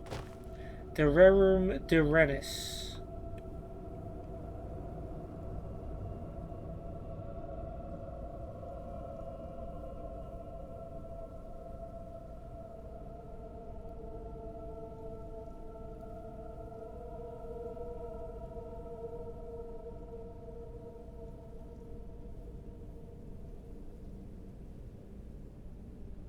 Doesn't seem like one we've read. Oh, it's an alchemy book. Makes sense. Next to the ingredients. Dererum Derenis by Vorian Dereni. I am 611 years old. I have never had children of my own, but I have many nieces and nephews and cousins who have been raised with the tales and traditions of our ancient, illustrious, and occasionally notorious clan, the Dereni. Few families in Tamriel can boast so many famous figures, wielding so much power over the fate of so many. Our warriors and kings are stuff of legend, and it is not to dismiss their honour and their achievements to say you have heard quite enough about them. I myself have never picked up a sword or written an important lore, but I am part of a lesser known but still important Dereni tradition, the Way of a Wizard. My own autobiography would be of little interest to posterity, though my nephew, nieces, and cousins indulge me to tell wild tales of life in the chaotic second era of Tamriel. But I have a few ancestors whose stories should be told. They may have changed history as we know it, as dramatically as my better-known relatives, but their names are in danger of being forgotten. Most recently, Lysandus, the king of Daggerfall, was able to conquer his ancient enemies of Sentinel in part thanks to his court sorceress, Medora Dereni.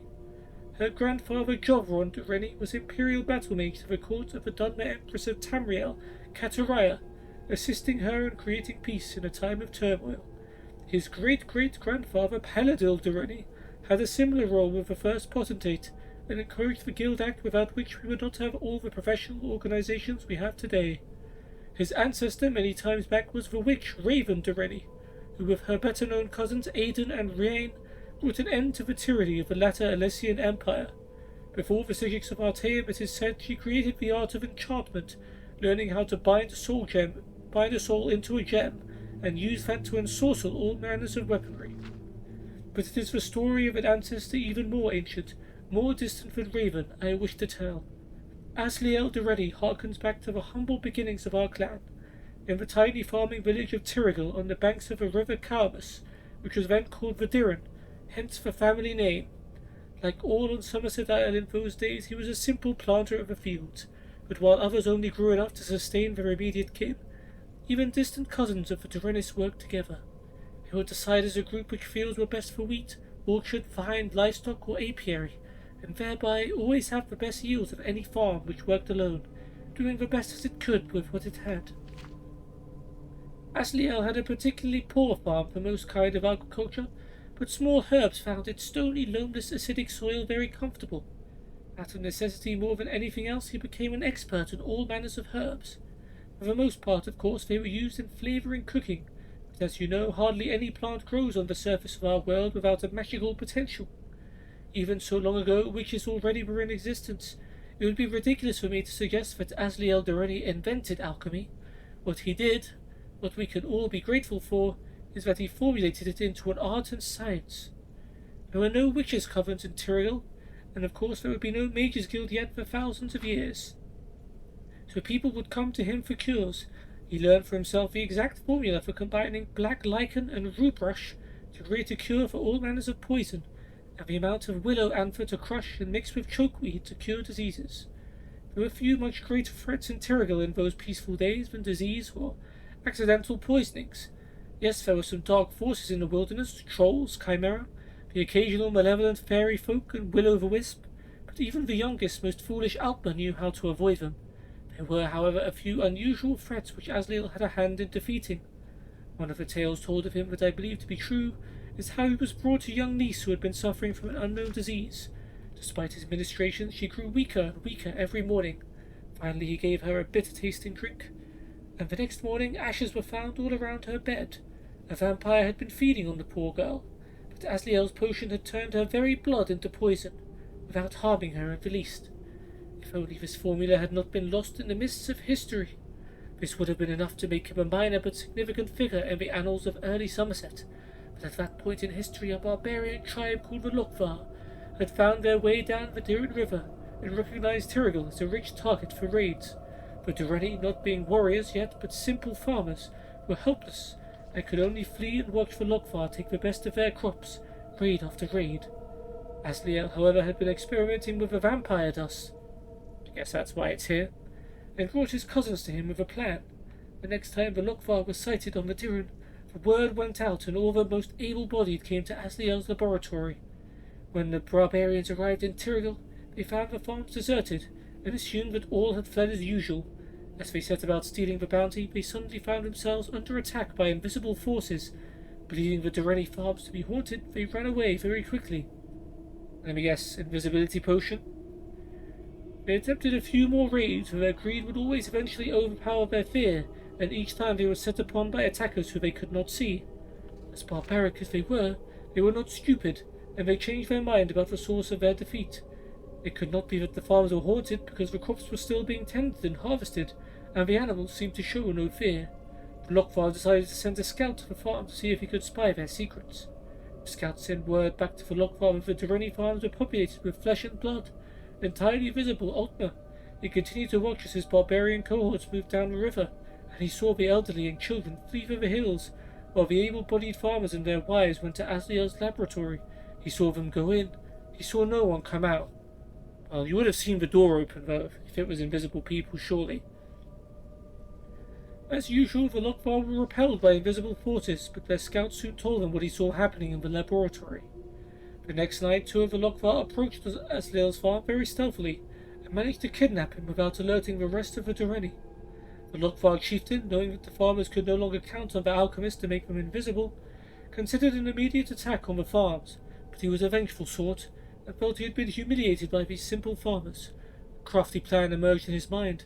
What if the Durrani, who always saw his barbarian tribe coming, for once did not? Imagine the slaughter if no one even had a chance to flee. The scout had told the chieftain that Asliel had used the dust of a vampire to make the farmers invisible, but he was not sure what the other ingredient had been. He described an incandescent power that Asliel had mixed into the dust. Asliel, of course, refused to help the Lokvar, but they were experts in torture as well as pillage, and he knew he would have to talk or die. Finally, after hours of torture, he agreed to tell them what the incandescent powder was. He did not know the name, but he called it glow dust, the only remains of a slain will-o'-the-wisp. He told them they would need a lot of it if they wanted to turn the whole tribe invisible for the raid. The Lokvar grumbled that not only did they have to find and kill a vampire to attain his dust, but find and kill several will-o'-the-wisps to get theirs. In a few days' time they came back, with the ingredients the alchemist asked for. The chieftain, not being a complete idiot, made Asliel taste the potion first. He did as he was told and turned invisible, demonstrating that it did truly work. The chieftain put him to work creating more. No one apparently noticed that while he did, he was nibbling on black lichen and rue brush. Oh right, he's healing his poison. So it was poison that Asliel made. The Lokvar took the potion as he doled it out, and soon, but not too soon that they didn't suffer, they were all dead. A scout who had seen Asliel mixing the invisibility potion had apparently mistook the glow of a candlelight in the laboratory for an incandescent which the second ingredient of the invisibility potion did not possess. The second ingredient was actually dull, simple redwort, one of the most common herbs in Tamriel. When they had insisted during torture that Asliel tell them what the incandescent powder was, Asliel remembered that he had once experimentally mixed glow dust and vampire dust together once and created a powerful poison. It was simple enough to steal a little redwort from the barbarians' camp, mix that with a vampire and glow dust mixture, and create a potion that was in fact an invisibility potion. After curing himself, he gave the poison to the barbarians. The Lokvar, being dead, never again raided the Durrani farms, and having no other enemies, they were able to grow more and more prosperous and powerful. Generations later, they left Somerset and began their historic adventures on the Tamriel mainland. Asliel Durrani, because of his excellence as an alchemist, was invited to Artaeum and became a Sigil. It is not known how many more of the common formulas we know today were invented by him there, but I have no doubt the science and art of alchemy as we know it today would not exist without him, but that is all in the distant past. As for the elves' innovations, like my modest ones, like the achievements of the Derenis throughout history, are but a stepping stone to the wonders which will come in the future. I wish I could be there to witness them, but if I could only share some of the past with the children of Dereni and the children of Tamriel, then I would consider my life well spent. Cool. Spider egg, bone meal, hawk feathers, and tundra cotton. Nightshade flour, salts, river betty, hag raven claw, dwarven oil, canis root, elf's ear, fungal pod wheat, and more wheat, and swordfish scales. Oh, there's a meal up there too. Keep searching for her notes. She probably had a journal or something.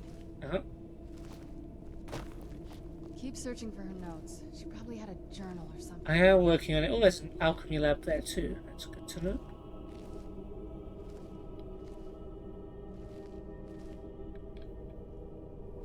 Looking for a container. Paper, quills. I mean, you probably put your notes where the paper and the quills are. Oh, there's a book. The Red Kitchen Reader.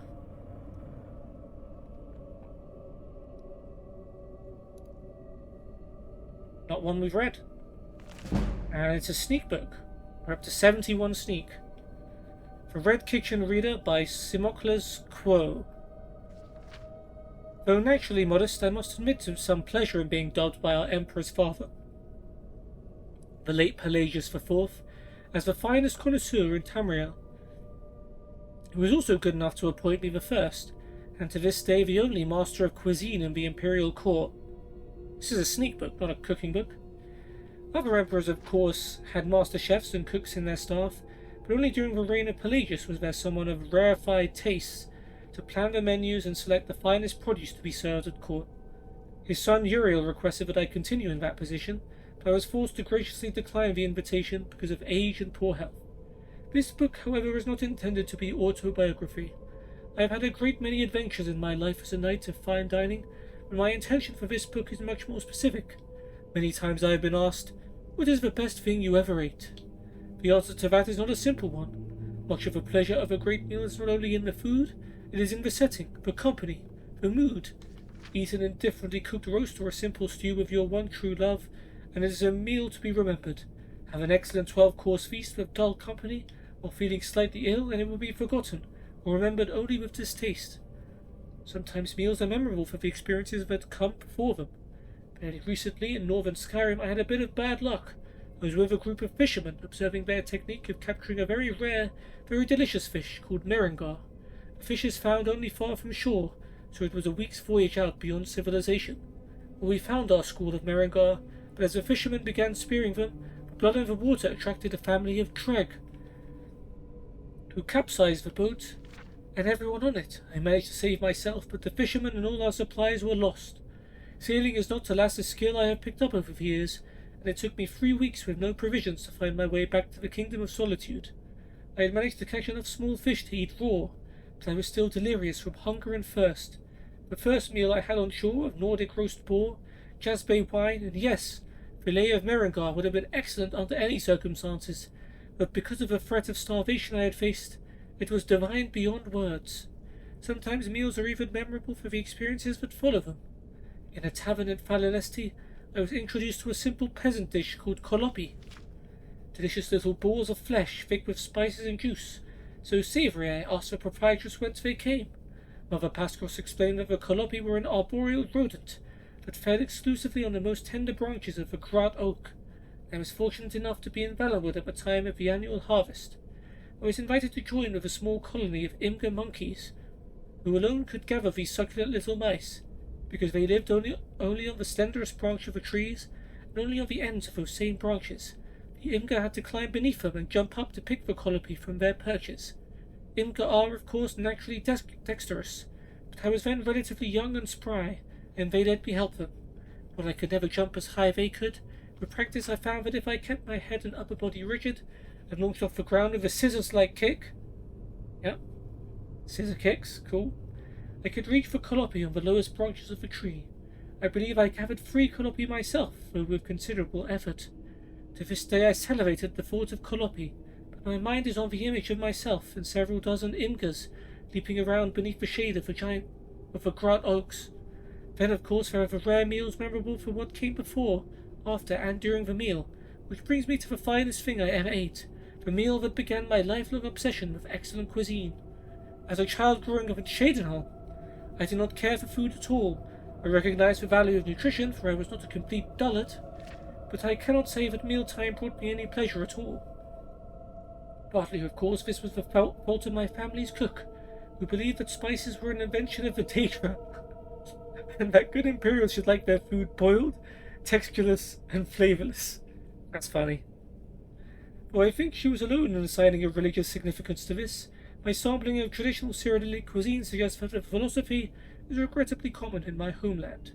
Though I did not enjoy food per se, I was not a morose, unadventurous child in other respects. I enjoyed the fights in the arena, of course, and nothing made me happier than wandering the streets of my town, with my imagination as my only companion. It was on one such jaunt on a sunny Thredas in mid-year that I made the discovery that changed my heart and my life. There were several old abandoned houses down the street from my own home. Oh, is this the abandoned house in Shadenhall? Is this the Dark Brotherhood Sanctuary? I thought that was where this might have been going, since this was a sneak book. Let's see. Down the street from my own home, and I often played around them, imagining them to be filled with desperate outlaws or haunted by hundreds of evil spirits. I never had the nerve to go inside. In fact, had I not that day seen some other children who had delighted in teasing me in the past, I would never have gone in. I needed a sanctuary, yep. So I ran into the closest one. The house seemed to be as desolate on the inside as on the outside, further proof that no one lived there, and had not for some time. When I heard footsteps, I could only assume that the loathsome little urchins I hoped to avoid had followed me in. I escaped to the basement, yep, and from there past a broken down wall, yep, that led to a well.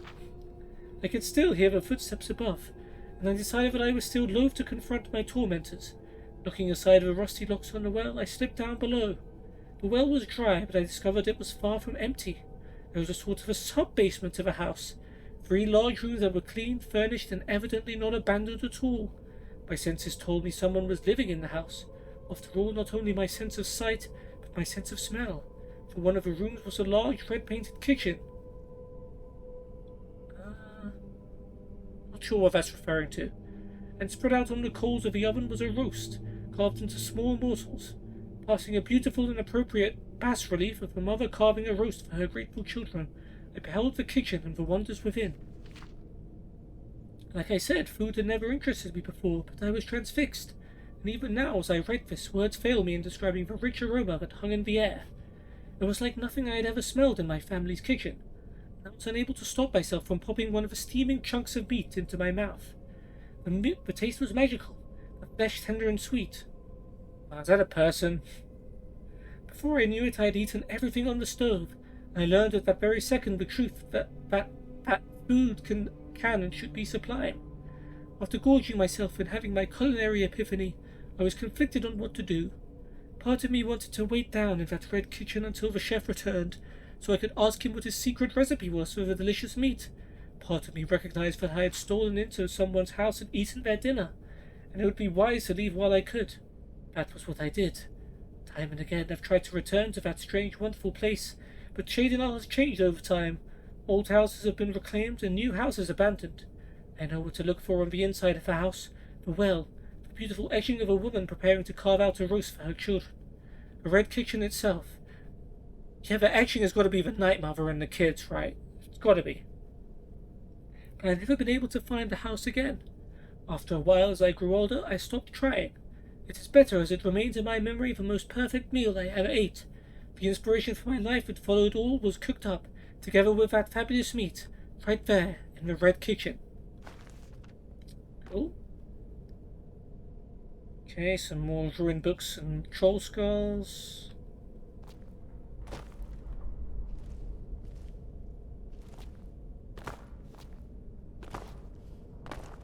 Oh, that's a container. Chest of gold. Okay, what are we dropping? Books at 10.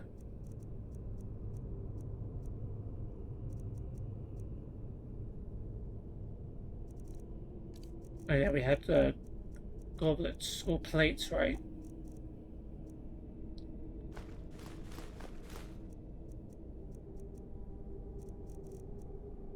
Loot.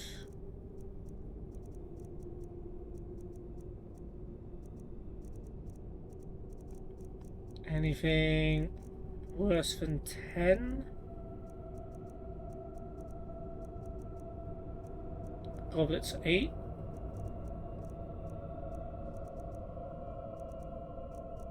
We want to keep the ores. Oh yeah, we got books that we don't need as well.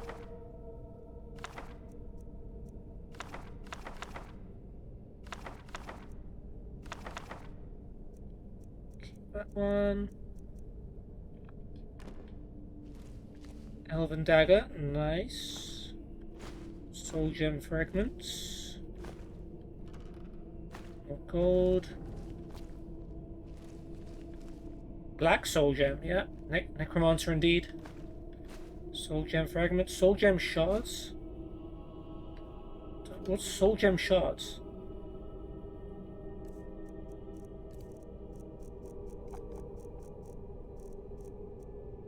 .1 weight, 0 value. The heck? Okay.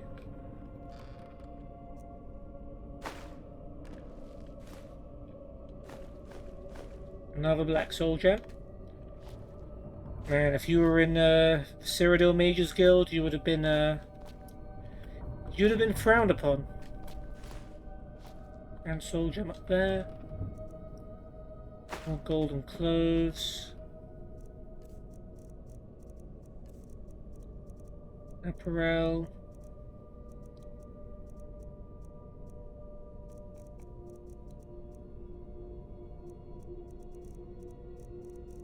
Yeah, you got it, good stuff there.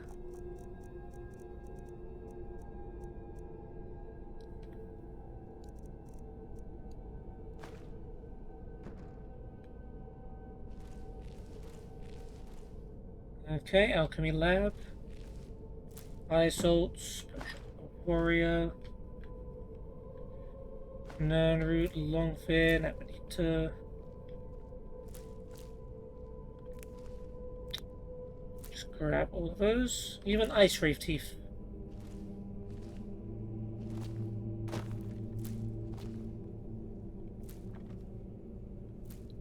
Small pearl.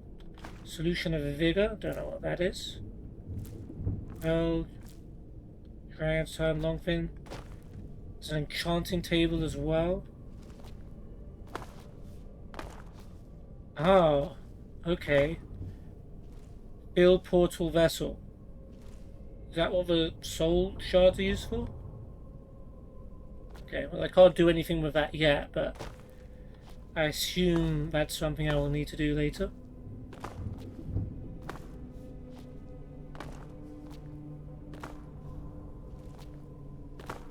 There's nothing here either, is there? No containers, I mean. Nightshade, Falmaria, Swordfish Egg, Elfir, Good Bowl, Reap Clusters, Skeever Tail, Tiger Cotton, Skeever Hide, Chicken Egg, Orange and Blue Dart Wings, Cup which I shouldn't have taken, Light Salts, Lavender, Frost Salts, Void Salts, Purified Void Salts. Huh.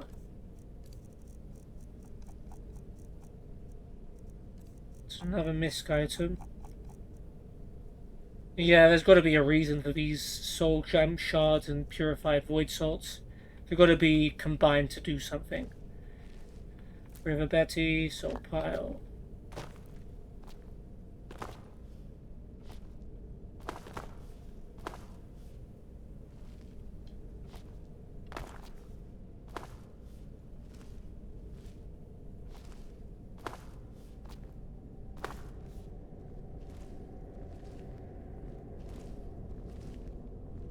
Keep searching for her notes. She probably had a journal or Yeah, I something. will as soon as I get to drop some stuff. It.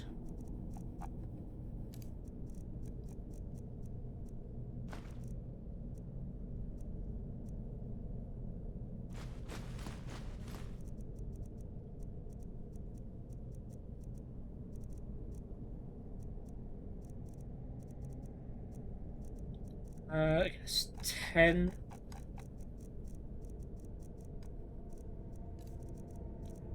Is where we're stopping.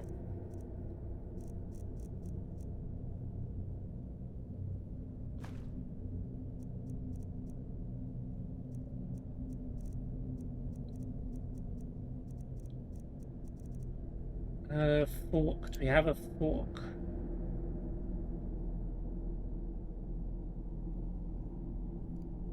Yes.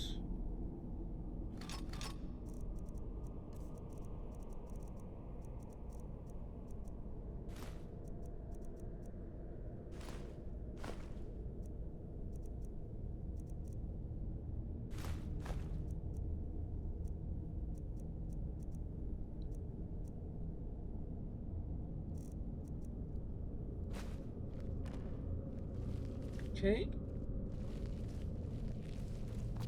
What we got here? Dragon bones. Finely ground bone meal. Okay, I feel like we're getting very specific ingredients for something that we're gonna have to put in that thing there. Bone meal, dragon bone. Don't know how you managed to find the dragon bone before dragons even came back. I'm not even gonna ask.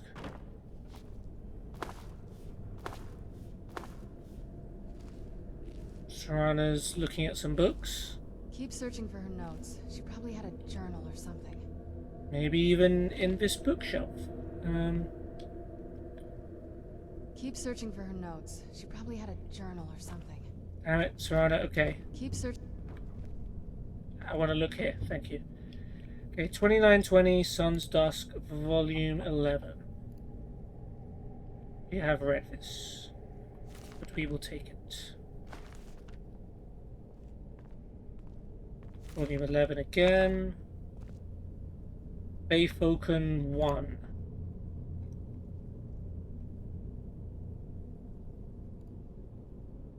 We've read 3, but not 1. And we got 2 and 3 here as well. But I guess we'll read 1 and 2. Bayfolken, Book 1, by Warring Jarv. The great sage was a tall, untidy man, bearded but bold. His library resembled him. All the books had been moved over the years to the bottom shelves where they gathered in dusty conglomerations. He used several of the books in his current lecture, explaining to his students, Taksim and Vongeldak. Hey, oh yeah, Taksim, I remember that. Must have been from book 3. But yeah, I remember comparing that to like Taksim Square in Istanbul. How a Mages Guild had first been founded by Vanis Galerian. They had many questions about Galerian's beginnings in the Sigic Order and how the study of magic there differed from the Mages Guild. It was and is a very structured way of life, explained the great sage. Quite elitist, actually. That was the aspect of it Galerian most objected to. He wanted the study of magic to be free. Well, not free exactly, but at least available to all who could afford it. Who could afford it? Isn't that still elitist? In doing that, he changed the course of life in Tamriel. He codified the practice and rituals used by all modern potion makers, item makers, and spell makers, didn't he, great sage? Asked Vongeldak. That was only part of it. Magic as we know it today comes from Vanis Galerian. He restructured the schools to be understandable by the masses. He invented the tools of alchemy and enchanting so everyone could concoct whatever they wanted, whatever their skills and purse would allow them to, without fears of magical backfire. Well, eventually he created that. What do you mean, great sage? Asked Taksim. The first tools were more automated than the ones we have today. Any layman could use them without the least understanding of enchantment and alchemy. On the Isle of Artaeum, the students had to learn the skills laboriously and over many years. But Galerian decided that was another example of the Sigic's elitism. The tools he invented were like robotic master enchanters. an alchemist capable of creating anything the customer required, provided he could pay. So someone could, for example, create a sword that would cleave a world in twain? Asked von Kuldak. I suppose in theory, but it would probably take all the gold in the world, chuckled the great sage. No, I can't say we were ever in very great danger, but that it isn't to say that there weren't a few unfortunate incidents, where an unschooled yokel invented something beyond his ken. Eventually, of course, Galerion tore apart his old tools and created what we use today. It's a little elitist, requiring that people know what they're doing before they do it, but remarkably practical.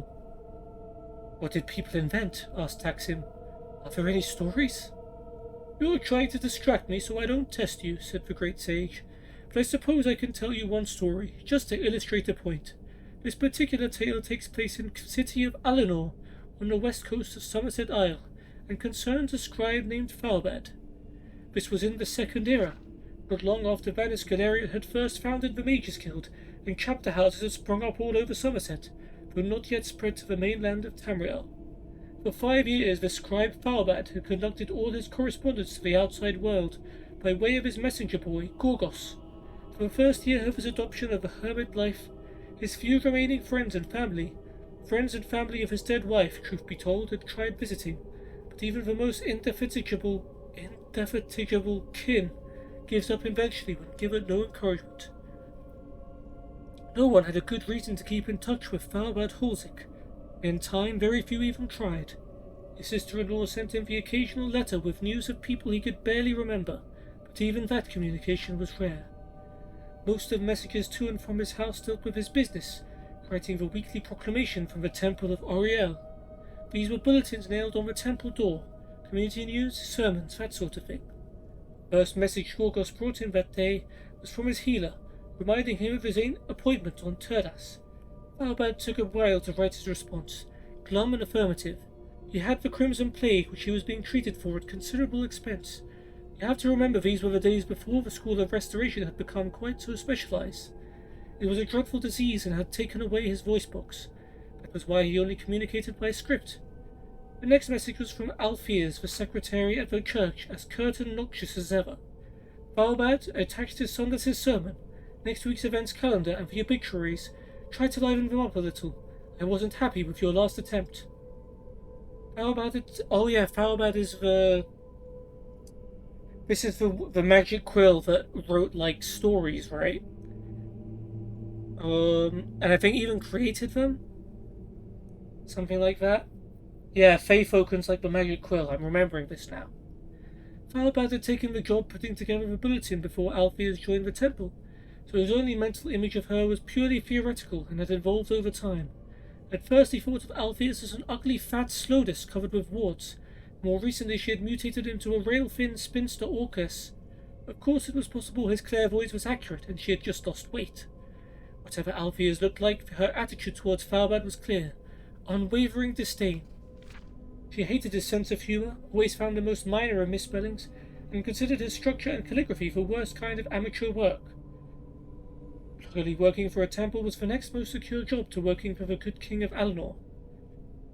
It didn't bring in very much money, but his expenses were minimal. The truth was, he didn't need to do it anymore.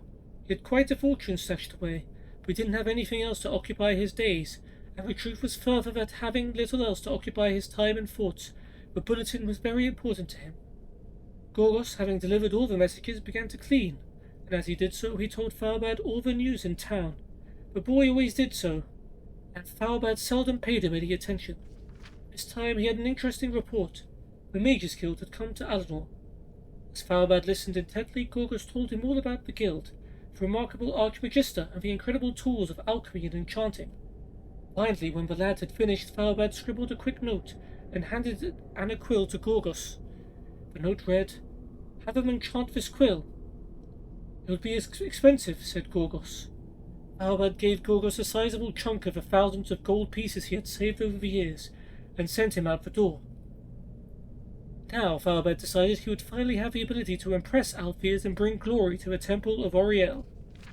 The way I have heard the story, Gorgos had thought about taking the gold and leaving Alinor, but he had come to care for poor old Falbad, and even more he hated Alpheus, who he had to see every day to get his messages for his master. It wasn't perhaps for the best of motivations, but Gorgos decided to go to the guild and get the quill enchanted. The Mage's Guild was not then, especially not then, an elitist institution, as I have said. But when the messenger boy came in and asked to use the item maker, he was greeted with some suspicion. When he showed the bag of gold, the attitude melted, and he was ushered in the room. Now I haven't seen one of the enchanting tools of old, so you must use your imagination. There was a large prism for the item to be bound with magicka, assuredly, and an assortment of soul gems and globes of trapped energies. Other than that, I cannot be certain how it looked or how it worked. Because of all the gold he gave to the guild, Gorgos could infuse the quill with the highest priced soul available, which was something Daedric called Faefoken. The initiate of the guild, being ignorant as most guild members were at that time, did not know very much about the spirit except that it was filled with energy. When Gorgos left the room, the quill had been enchanted to its very limit and then some. It was virtually quivering with power. Of course, when Falbad used it, that's when it became clear how over his head he was. "And now," said the great sage, "it's time for your test." "But what happened? What were the quill's powers?" cried Taksim. "You can't stop the tale there," objected von Guldak. "We will continue the tale after your conjuration test, provided you both perform exceptionally well," said the great sage. Keep searching for her notes. She probably had a... I am searching. I'm reading these other books so I can find out more. Faefoken 2 by Warring Jarth. After the test had been given and von Guldak and Taksim had demonstrated their knowledge of elementary conjuration, the great sage told them that they were free to enjoy the day. The two lads, who most afternoons fidgeted through their lessons, refused to leave their seats. "You told us that after the test you'd tell us more of your tale about the scribe and his enchanted quill," said Taksim. "You already told us about the scribe, how he lived alone in his battles with the temple secretary over the bulletin he scripted for posting, and how he suffered from the crimson plague and couldn't speak. When you left off, his messenger boy had just had his master's quill, enchanted with the spirit of a Daedra named Faefoken," added von Guldak to aid the great sage's memory. "As it happens," said the great sage, "I was thinking about a nap. However, the story does touch on some issues of the natures of spirits, and thus is related to conjuration, so I'll continue. Falbad began using the quill to write the temple bulletin, and there was something about the slightly lopsided, almost three-dimensional quality of the letters that Falbad liked a lot. Into the night, Falbad put together the temple of Auriel's bulletin. The moment he washed over the page with the Faefoken quill, it became a work of art, an illuminated manuscript crafted of gold, but with good, simple, and strong vernacular. The sermon excerpts read like poetry, despite being based on the archpriest's workmanlike exhortation of the most banal of the Alessian doctrines. The obituaries of two of the temple's chief benefactors were stark and powerful. Pitifully mundane deaths transitioned into world-class tragedies. Falbad worked the magical pellet until he nearly fainted from exhaustion. At 6 o'clock in the morning, a day before deadline, he handed the bulletin to Gorgos for him to carry to Alpheus, the temple secretary. As expected, Alpheus never wrote back to compliment him, or even comment on how early he had sent the bulletin. It didn't matter. Falbad knew it was the best bulletin the temple had ever posted. 1 o'clock on Sundas, Gorgos brought him many messages. "The bulletin today was so beautiful when I read it in the vestibule, I'm ashamed to tell you I wept copiously," wrote the archpriest. "I don't think I've seen anything that captures Auriel's glory so beautifully before. The cathedrals at first hold pale in comparison. My friend, I prostrate myself before the greatest artist since Galal." The archpriest was like most men of the cloth, given to hyperbole. Still, Falbad was happy with the compliment. More messages followed. All of the temple elders and 33 of the parishioners, young and old, had all taken the time to find out who wrote the bulletin and how to get a message to congratulate him. And there was only one person they could go through for that information: Alpheus. Imaging the dragon lady besieged by his admirers Falbad filled with positive glee. He was still in a good mood the next day when he took the ferry to his appointment with his healer, Telemachiel. The herbalist was new, a pretty red-guard woman who tried to talk to him, even after he gave her the note reading, "My name is Falbad Hulzik, and I have an appointment with Telemachiel for 11 o'clock. Please forgive me for not talking, but I have no voice box anymore." As it started raining yet, she asked cheerfully. The diviners said it might. Falbad frowned and shook his head angrily. Why was it that everyone thought the mute people liked to be talked to? Did soldiers who lost their arms like to be thrown balls? It was undoubtedly not a purposefully cruel behavior, but Albert still suspected that some people just liked to prove that they weren't crippled too. The examination itself was routine horror. Telemachiel performed a regular invasive torture, all the while chatting and chatting and chatting. You ought to try talking once in a while. That's the only way to see if you're getting better. If you don't feel comfortable doing it in public, you could try practicing it by yourself, said Telemachiel, knowing her patient would ignore her advice. Try singing in the bath. You'll probably find you don't sound as bad as you think. Albert left the examination with a promise of test results in a couple of weeks. On the ferry ride back home, Albert began thinking of next week's temple bulletin. What about a double border around the last Sunday's offering plate announcement? Putting the sermon in 2 columns instead of 1 might have interesting effects. It was almost unbearable to think that he couldn't get started on it until Althea sent him information. When she did, it was sent with the note, "Last bulletin a little better. Next time don't use the word fortuitous in place of fortunate. The words are not, if you look them up, synonymous." In response, Farbad almost followed Telemachiel's advice by screaming obscenities at Gorgos. Instead, he drank a bottle of cheap wine, composed, and sent a suitable reply, but fell asleep on the floor. The next morning, after a long bath, Farbad began work on the bulletin. His idea of putting a light shading effect on the special announcements section had an amazing textural effect. Althea's always hated the extra decorations he added to the borders, but using the Feyfolk quill, they looked strangely powerful and majestic. Gorgas came to him with a message from Althea's at that very moment, as if in response to the thought. Farbad opened it up. It simply said, "I'm sorry." Farbad kept working Althea's notes. He put from his mind, sure that she would soon follow it up with a complete message. "I'm sorry that no one ever taught you to keep right hand and left hand margins the same length. Or, I'm sorry we can't get someone other than a weird old man as scribe of our bulletin." It didn't matter what she was sorry about. The columns from the sermon notes rose like the massive pillars of roses, crowned with unashamedly ornate headers. The obituaries and birth announcements were framed together with a spherical border, as a heartbreaking declaration of the circle of life. The bulletin was simultaneously both warm and avant-garde. It was a masterpiece. When he sent it off to Althea's late that afternoon, he knew she'd hate it, and was glad. Farbad was surprised to get a message from the temple on Lordas. Before he read the content, he could tell from the style that it wasn't from Althea's. The handwriting wasn't Althea's usual belligerent slashing style, and it wasn't all in Althea's usual capital letters, which read like a scream from oblivion. "Farbad, I thought you should know Althea's isn't at the temple anymore. She quit her position yesterday, very suddenly. My name is Vanderfil." Similar to the name of the guy who's asking about the story, isn't it? "I was lucky enough, let me admit it now, I beg pitifully, to be your new temple contact. I'm overwhelmed by your genius. I was having a crisis of faith until I read last week's bulletin. This week's bulletin is a miracle. Enough, I just wanted to say, I'm honored to be working with you." Vanderfil. The response on Sundays after the service even astonished Farbad. The Archpriest attributed the massive increase in attendance and collection plate offerings entirely to the bulletin. Farbad's salary was quadrupled. Gorgas brought over 120 messages from his adoring public. The following week, Farbad sat in front of his writing plank, a glass of fine Torvally mead at his side, staring at the blank scroll. He had no ideas. The bulletin, his child, his second wife, bored him.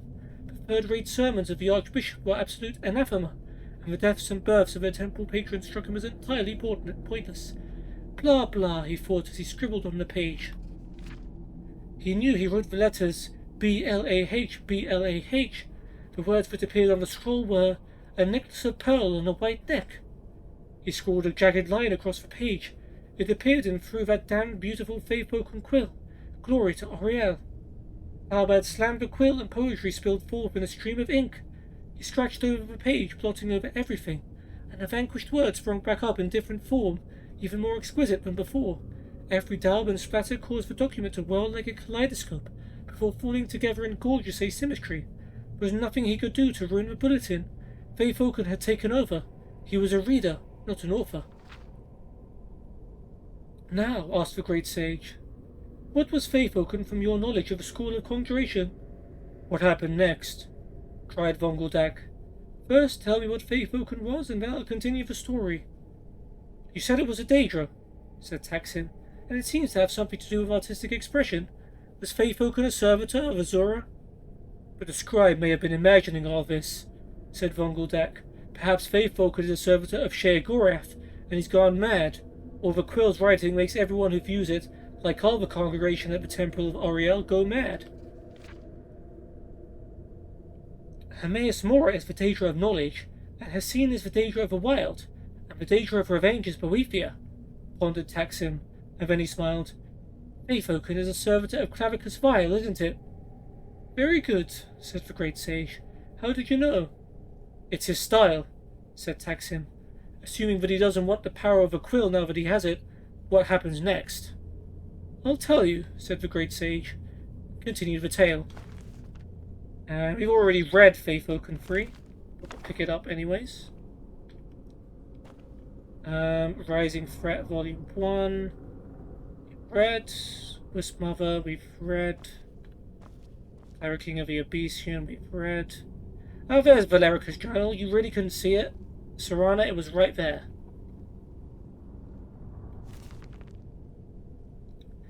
27th, last seed. Harkon's short-sightedness is becoming a serious problem. I've warned him time and time again that his foolish prophecy would cast far too much light on our people, and yet he refuses to so much as listen to a word I say. I've become less a wife and more of an annoyance in his eyes, devoting attention to my work as the only solace I can find while enduring his ridiculous crusade. 28th, last seed. I've had a breakthrough today.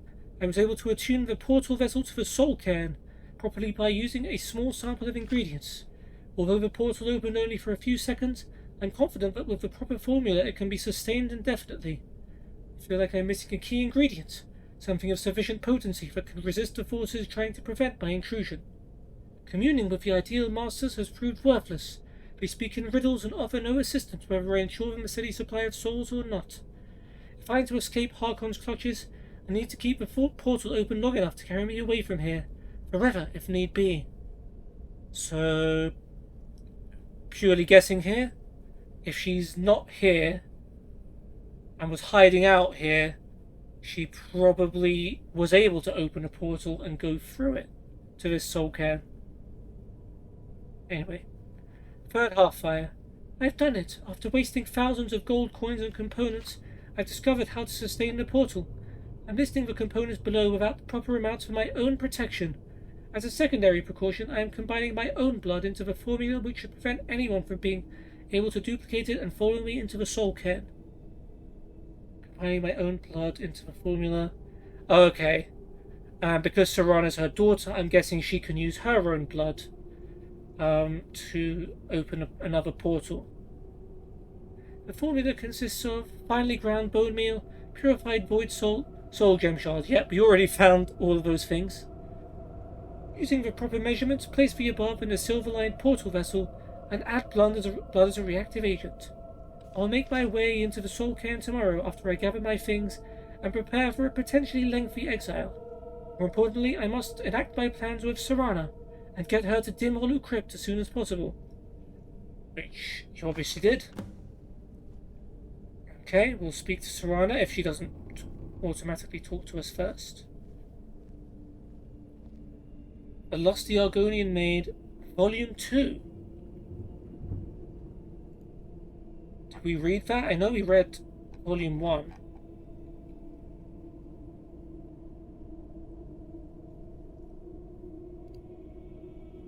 Yeah, we only read Volume 1. I must have commented on the fact that there was a Volume 2 when we read Volume 1, because there was only one in Oblivion.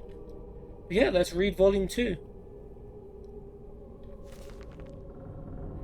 Lusty Argonian Maid, Volume 2, by Crassius Curio. Act 7, Scene 2, continued. Lifts her tail. Name, for God's sake. My goodness, that's quite a loaf. But however shall it fit my oven? Crantius Colto. This loaf isn't ready for baking, my sweet.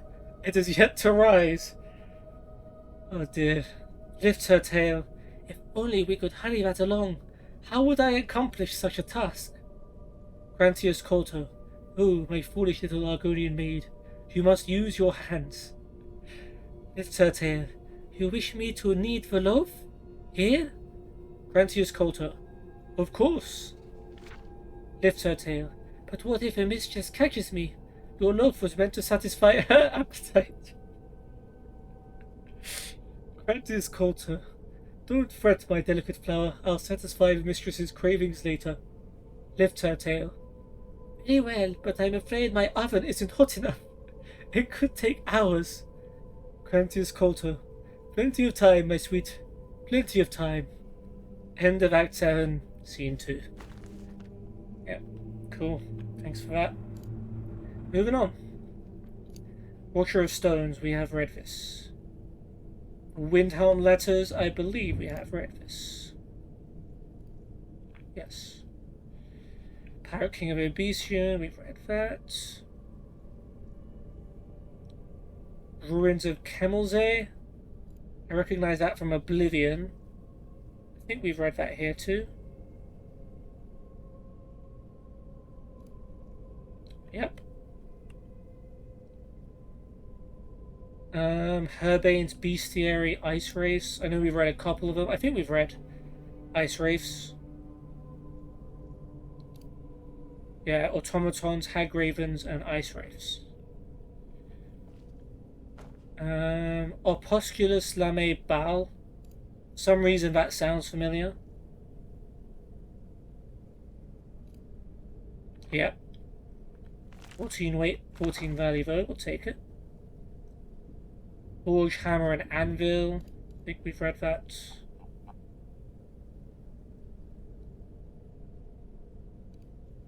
Yep. Also worth a decent amount though. The Dowry.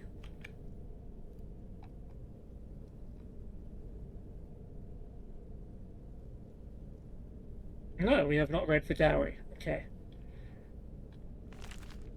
The Dowry, Ancient Tales of the Dwemer, Part X, by Marabar Saul, Part 10. Inale was the wealthiest landowner in Gunal, and he had over the years saved a tremendous dowry for the man who would marry his daughter Ginefra. Are we sure we haven't read this? Apparently not. When she reached the age of consent, he locked the gold away for safekeeping and announced his intention to have her marry. She was a comely lass, a scholar, a great athlete, but dour and brooding in aspect. This personality defect did not bother her potential suitors any more than her positive traits impressed them. Every man knew the tremendous wealth that would be his as the husband of Ginefra and son-in-law of Inale. That alone was enough for hundreds to come to Gunal to pay court. The man who will marry my daughter, said Inale to the assembled, must not be doing so purely out of avarice. He must demonstrate his own wealth to my satisfaction. This simple... Remember this book. Did I read this in, like, Apocrypha and then we died? Or something?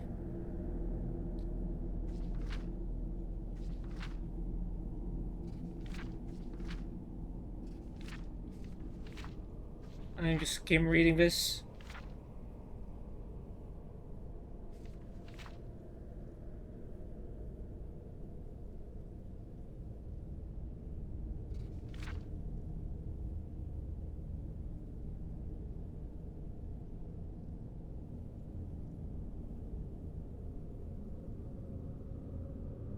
Yeah, I do remember this book. I think we've read it.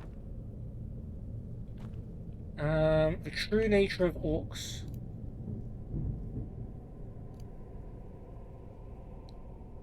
Okay, we have not read this one. Interesting, but that book should be here. True Nature of Orcs. Orcs were born during the latter days of the Dawn era. History has mislabeled them beast folk related to the goblin races, but the Orcs are actually the children of Trinimac, strongest of the Alberian spirits. Yeah, they're more related to elves, aren't they? When Trinimac was eaten by the Daedroth Prince Boethia and transformed in that foul god's insides, the Orcs were transformed as well. The ancient name for the Orcs is Ortama, which means the pariah folk. They now follow Malach, the remains of Trinimac. Is that Malakath? Who is Malach? He is more commonly known as the Daedroth Prince Malakath, whose sphere is a patronage of the spurned and ostracized, the sworn oath, and the bloody curse. He is not technically a Daedra Lord, is he not? Maybe he wasn't.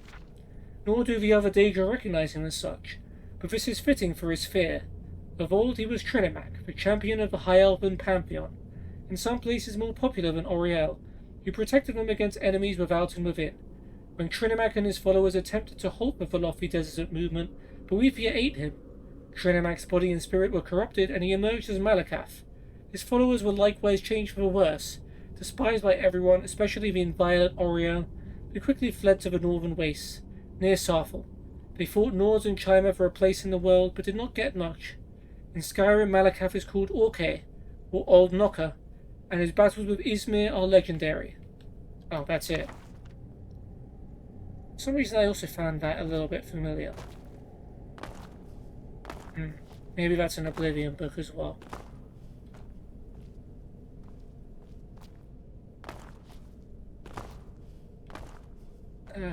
Excuse me, Serana. Just really need to get to this chest.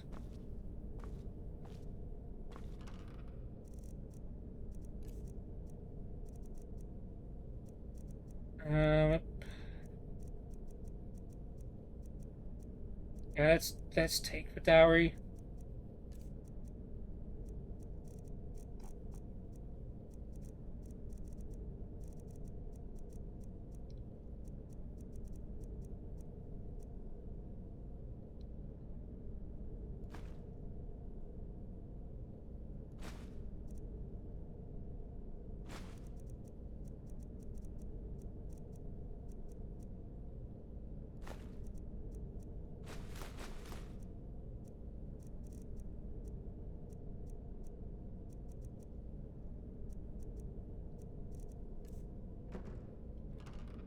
What did I pick up that was so heavy recently?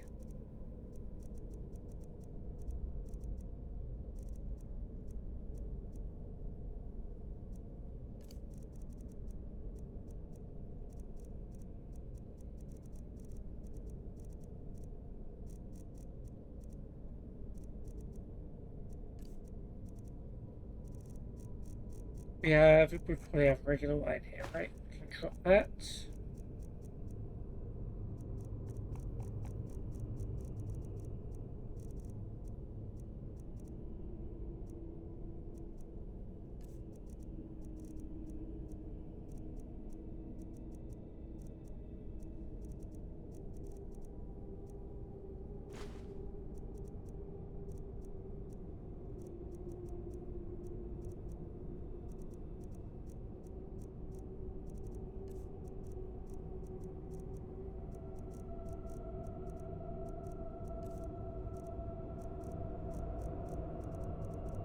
The sword, guess.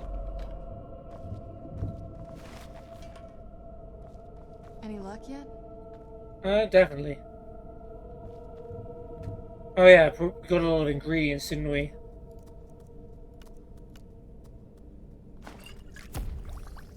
Right. Put on my other mask.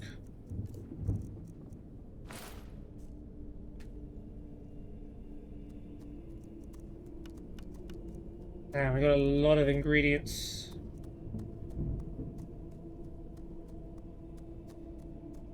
Alright, let's quit for a sec. Let's make sure we've tried them all. There were some I wasn't quite sure about. Barrett's Ashes. Yeah, that's probably going to be unique, right? Oh, am I able to drop it? Interesting. That's unique. So we'll keep that unless we have to use it, which we probably do. There's a Nern root. Don't want to do anything with that in a moment.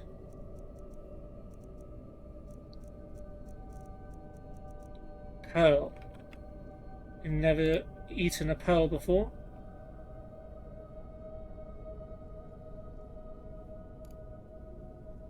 And we've never had one. So we'll keep this one.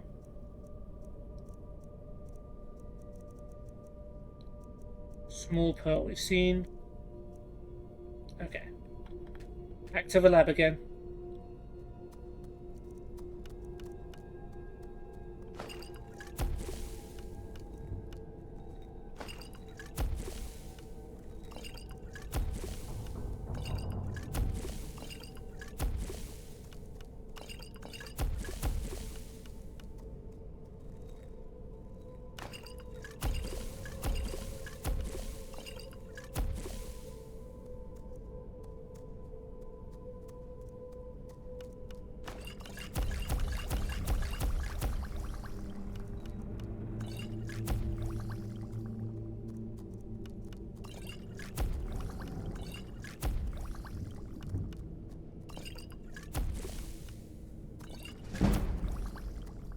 Okay, alchemy increased to 52. Almost got a level up.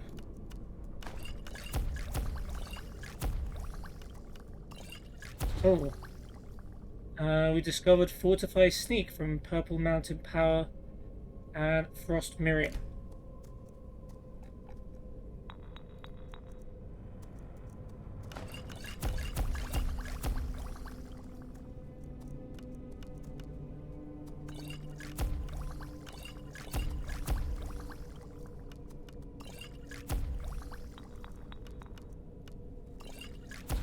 Oh, Swamp Fungal Pods and Blue Dart Wings restore health.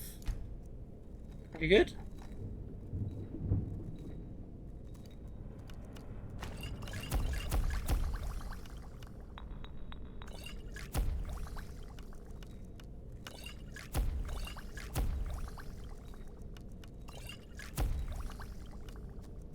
Right. Yep.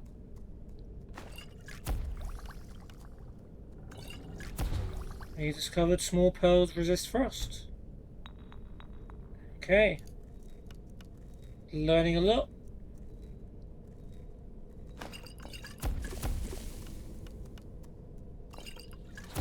White Cap and Fire Swords both restore Magicka.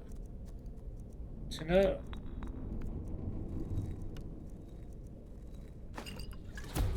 Red Mountain Flower and White Cap's Ravage Magicka. Also good to know.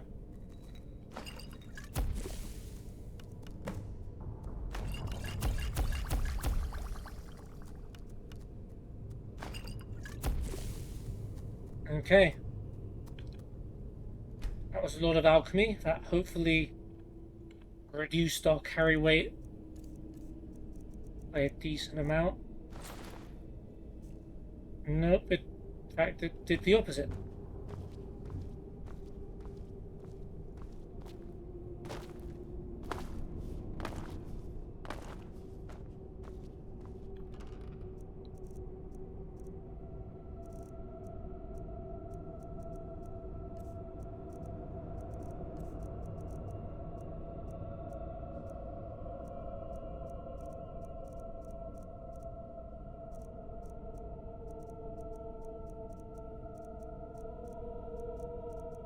Not much from Misk to drop.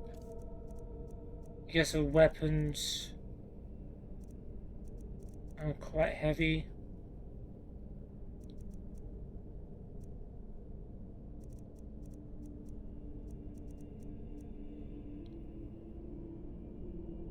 Supple ancient Nordic. We can drop some of these books.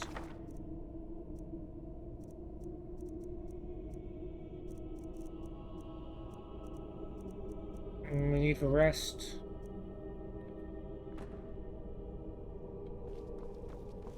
Any luck yet? Found your mother's notes. You were looking directly at them. You did? Let me see them. What's this soul cairn that she I mentions? only know what she told me. She had a theory about soul gems, that the souls inside of them don't just vanish when they're used. They end up in the soul cairn. Alright, so we're going to the Valley of Lost Souls. Why did she care where used souls went? The soul cairn is home to very powerful beings. Necromancers send them souls and receive powers of their own in return. And she's one of My them. mother spent a lot of time trying to contact them directly, to travel to the soul cairn itself. If she made it there, we'll find her. That circle in the center of the room is definitely some type of portal. If I'm reading this right, there's a formula here that should give us safe passage into the soul cairn. No doubt. What do we need, as if I didn't just read the book and pick up all the ingredients already? A handful of soul gem shards, some finely ground bone meal, a good bit of purified void salts. Ah, damn it. Alright, the blood. What's wrong? We're also going to need a sample of her blood, which, if we could get that, we wouldn't even be trying to do this in the first place. Yeah, I said this before. You share her blood. Not bad. We'd better hope that's good enough. Mistakes with these kind of portals can be gruesome. Anyway, enough of that. Let's get started. Can you imagine if she just, like, uses her blood instead of her mother's? And it creates, like, a portal to somewhere completely different just because her blood is not entirely her mother's. That'd be so funny. We just end up in some weird alternate dimension and we can't come back. Yeah, I'm not the only one thinking about it, right? Anyway, I already found all of the ingredients. Oh, good. Well then, let's head over to the portal vessel and I'll do the rest. She likes talking with her hands, doesn't she? Place the ingredients in the vessel. Oh, you want me to do that? Where does this go, by the way? Volcar balcony. Yeah.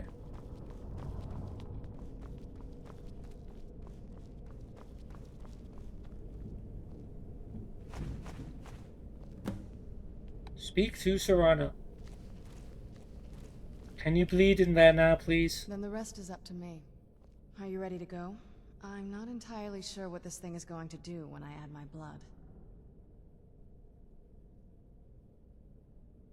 Can I ask you something first? Of course. What is it? What will you do if we find your mother? I've been asking myself the same thing since we came back to the castle. She was so sure of what we did to my father. I couldn't help but go along with her. I never thought of the cost.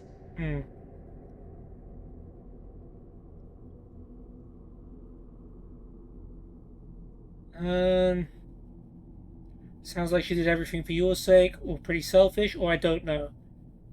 Realistically, I don't know what she was thinking. Neither do I. She always seemed happy before we heard the prophecy. Then it all changed. She became a different person. They both did. We won't know until we find her. Yes, you're right. I'm sorry. I just didn't expect anyone to care how I felt about her. Thank you. Are we ready then? No worries, Serana. I'm just exploring dialogue options. Let's get that portal open. Alright, here goes.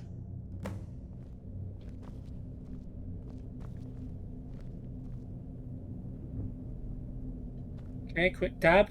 Oh, that's a lot of blood. Ancestors. Created a portal in Soul Cairn. Incredible. Well, well, well. I guess that's where we're headed. Let's do a quick save, just in case.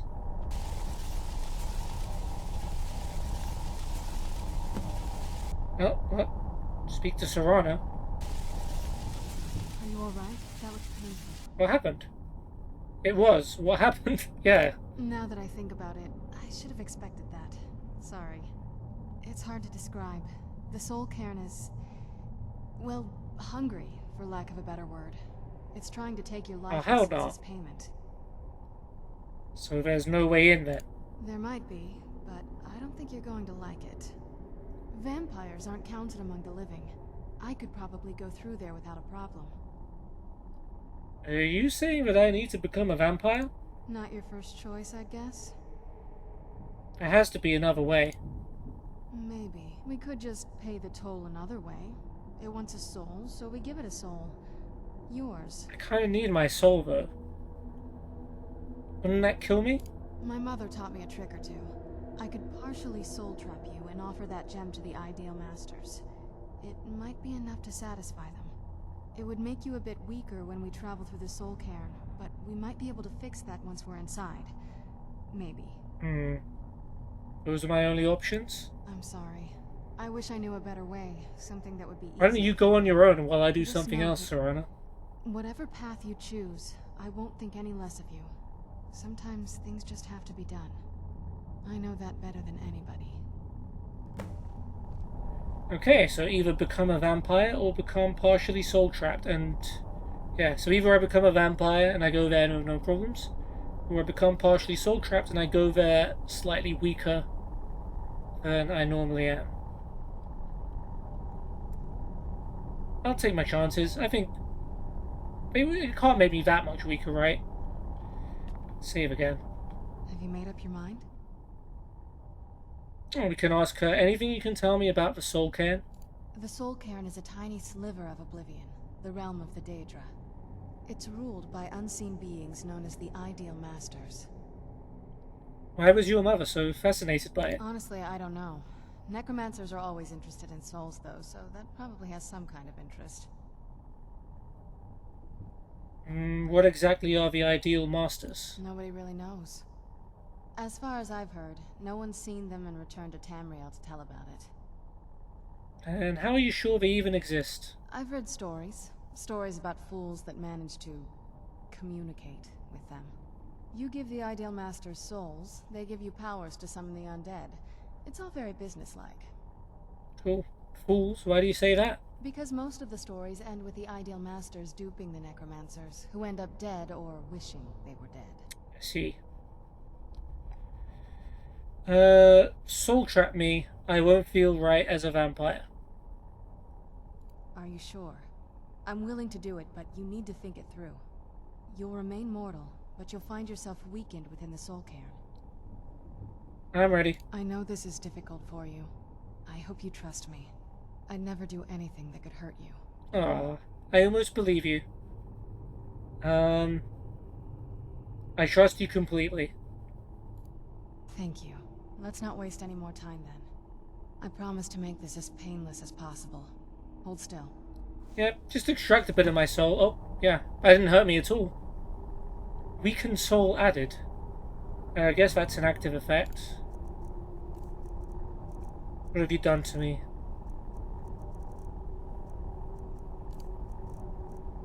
No, it's not there.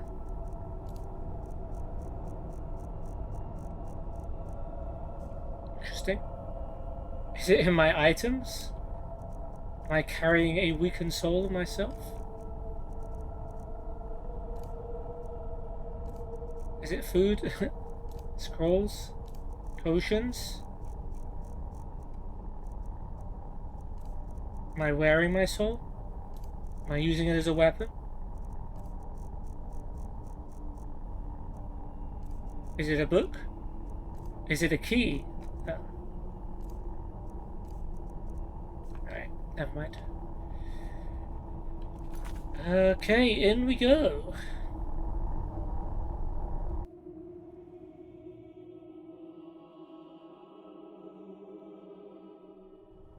I heard stories about the Soul Cairn, but never thought I'd see it myself. So far, it's about what I imagined. That's kind of spooky. Locate Valerica. You'd think a vampire would be right at home in this place. You'd be wrong. Let's just find my mother and get out of here, quickly. Cool, do you know anything about this place? Just what my mother told me. I've also studied a little bit on my own, but there's not much.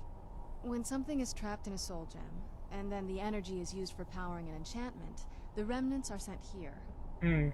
Any soul gem? Well, I think it's specifically the black ones. The human I beings, don't know if right. the Soul Cairn takes just any leftovers.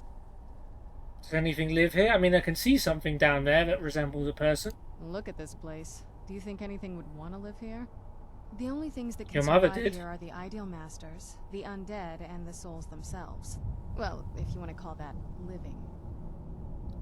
Do you think we'll meet the Ideal Masters? I don't think anyone's ever met the Ideal Masters. I'm not even sure anyone knows what they look like. I guess we'll be the They could be first. underground, flying above us. They might be the ground. I have no idea. Why would they want to be the ground? Why are they collecting these souls? Power? Lots of theories. Some say they feed on them like I feed on blood. Others think they use them as payment to an even higher power. Almost like a currency. A very strange currency. Whatever they're doing with them, they've been harvesting for millennia. No telling how many souls are trapped here. And why would a necromancer want to deal with them, aside from getting souls? Look around you.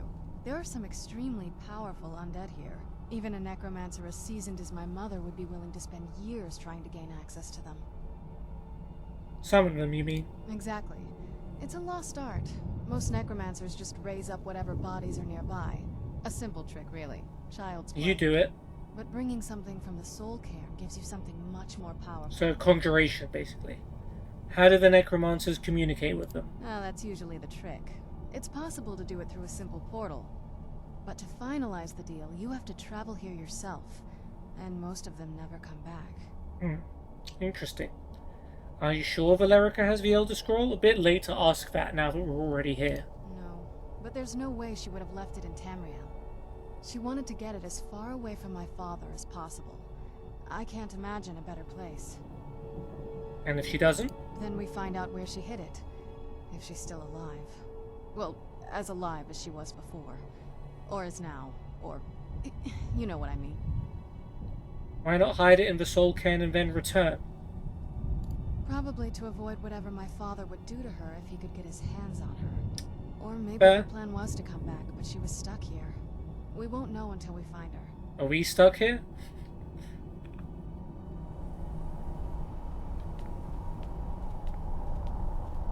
No, I don't think so. Looks like we can go back. Alright, well, we're going to end the episode shortly, but before we do, I do want to investigate soul husks. Interesting. Do want to investigate who this is down here. Is that an ingredient or is that food? Yeah. Interrupts for soul drain effect in the soul cairn. Resist 10% of magic for 10 seconds. Soul drain effect. Now, is my soul being drained while I'm here? That's not good. Soul. Madness. It was madness to attack that coven of witches.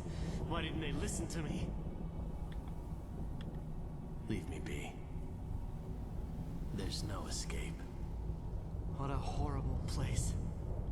Is there no end to this nightmare?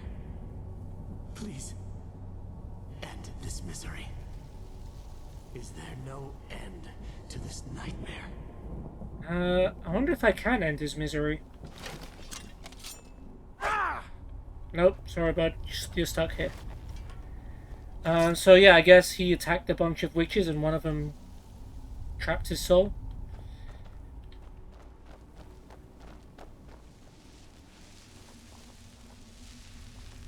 I don't even know what that is. Let's have a look around and try and talk to some of these other guys. They're watching us. Always watching. Is there no end to this nightmare? What a horrible place. Is there no end to this nightmare? Soul fission. Soul harvested.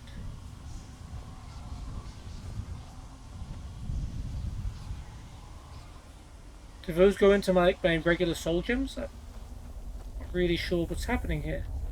That is a very bright flame. Let's get some more soul husks. They might come in handy.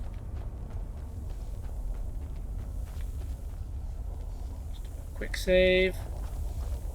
Okay, those don't hurt. Good to know. More delicious husks.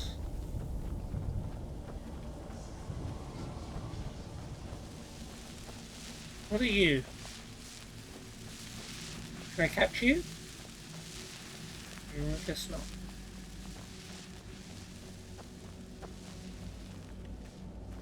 How could they trick me like this? I was one of Rieman's court wizards. Oh. Ah, you're old. This is no place for you. Rude. This is no place for you. Alright, let's talk to this guy.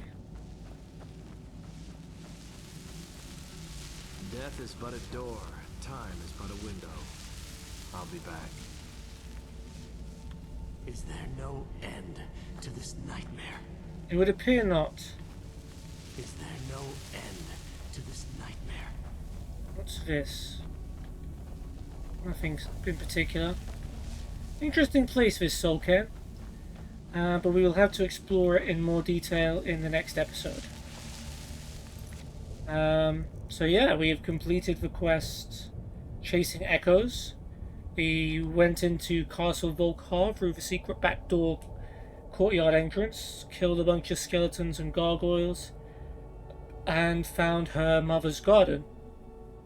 Serana's mother's garden, Valerica, and we found a moon dial which gave her like secret access to the what even is the place called? Well, basically to her mother's like secret lab, and we found how to create a portal to a place called the Soul Cairn, which is where souls that were captured by soul gems or remnants of them go to live forever. And apparently this is where her mother may well be keeping the Elder Scroll we're looking for, the Blood Elder Scroll. So we're gonna look for Valerica in the next episode. The quest Beyond Death is what we're gonna be doing. So yeah. Serana and I have stepped from Valerica's laboratory on Tamriel to a plane of oblivion known as the Soul Cairn in order to find her mother Valerica. Serana strongly believes if we can find her, she'll be able to tell us the location of one of the Elder Scrolls we need to decipher the Tyranny of the Sun prophecy. Sounds good to me.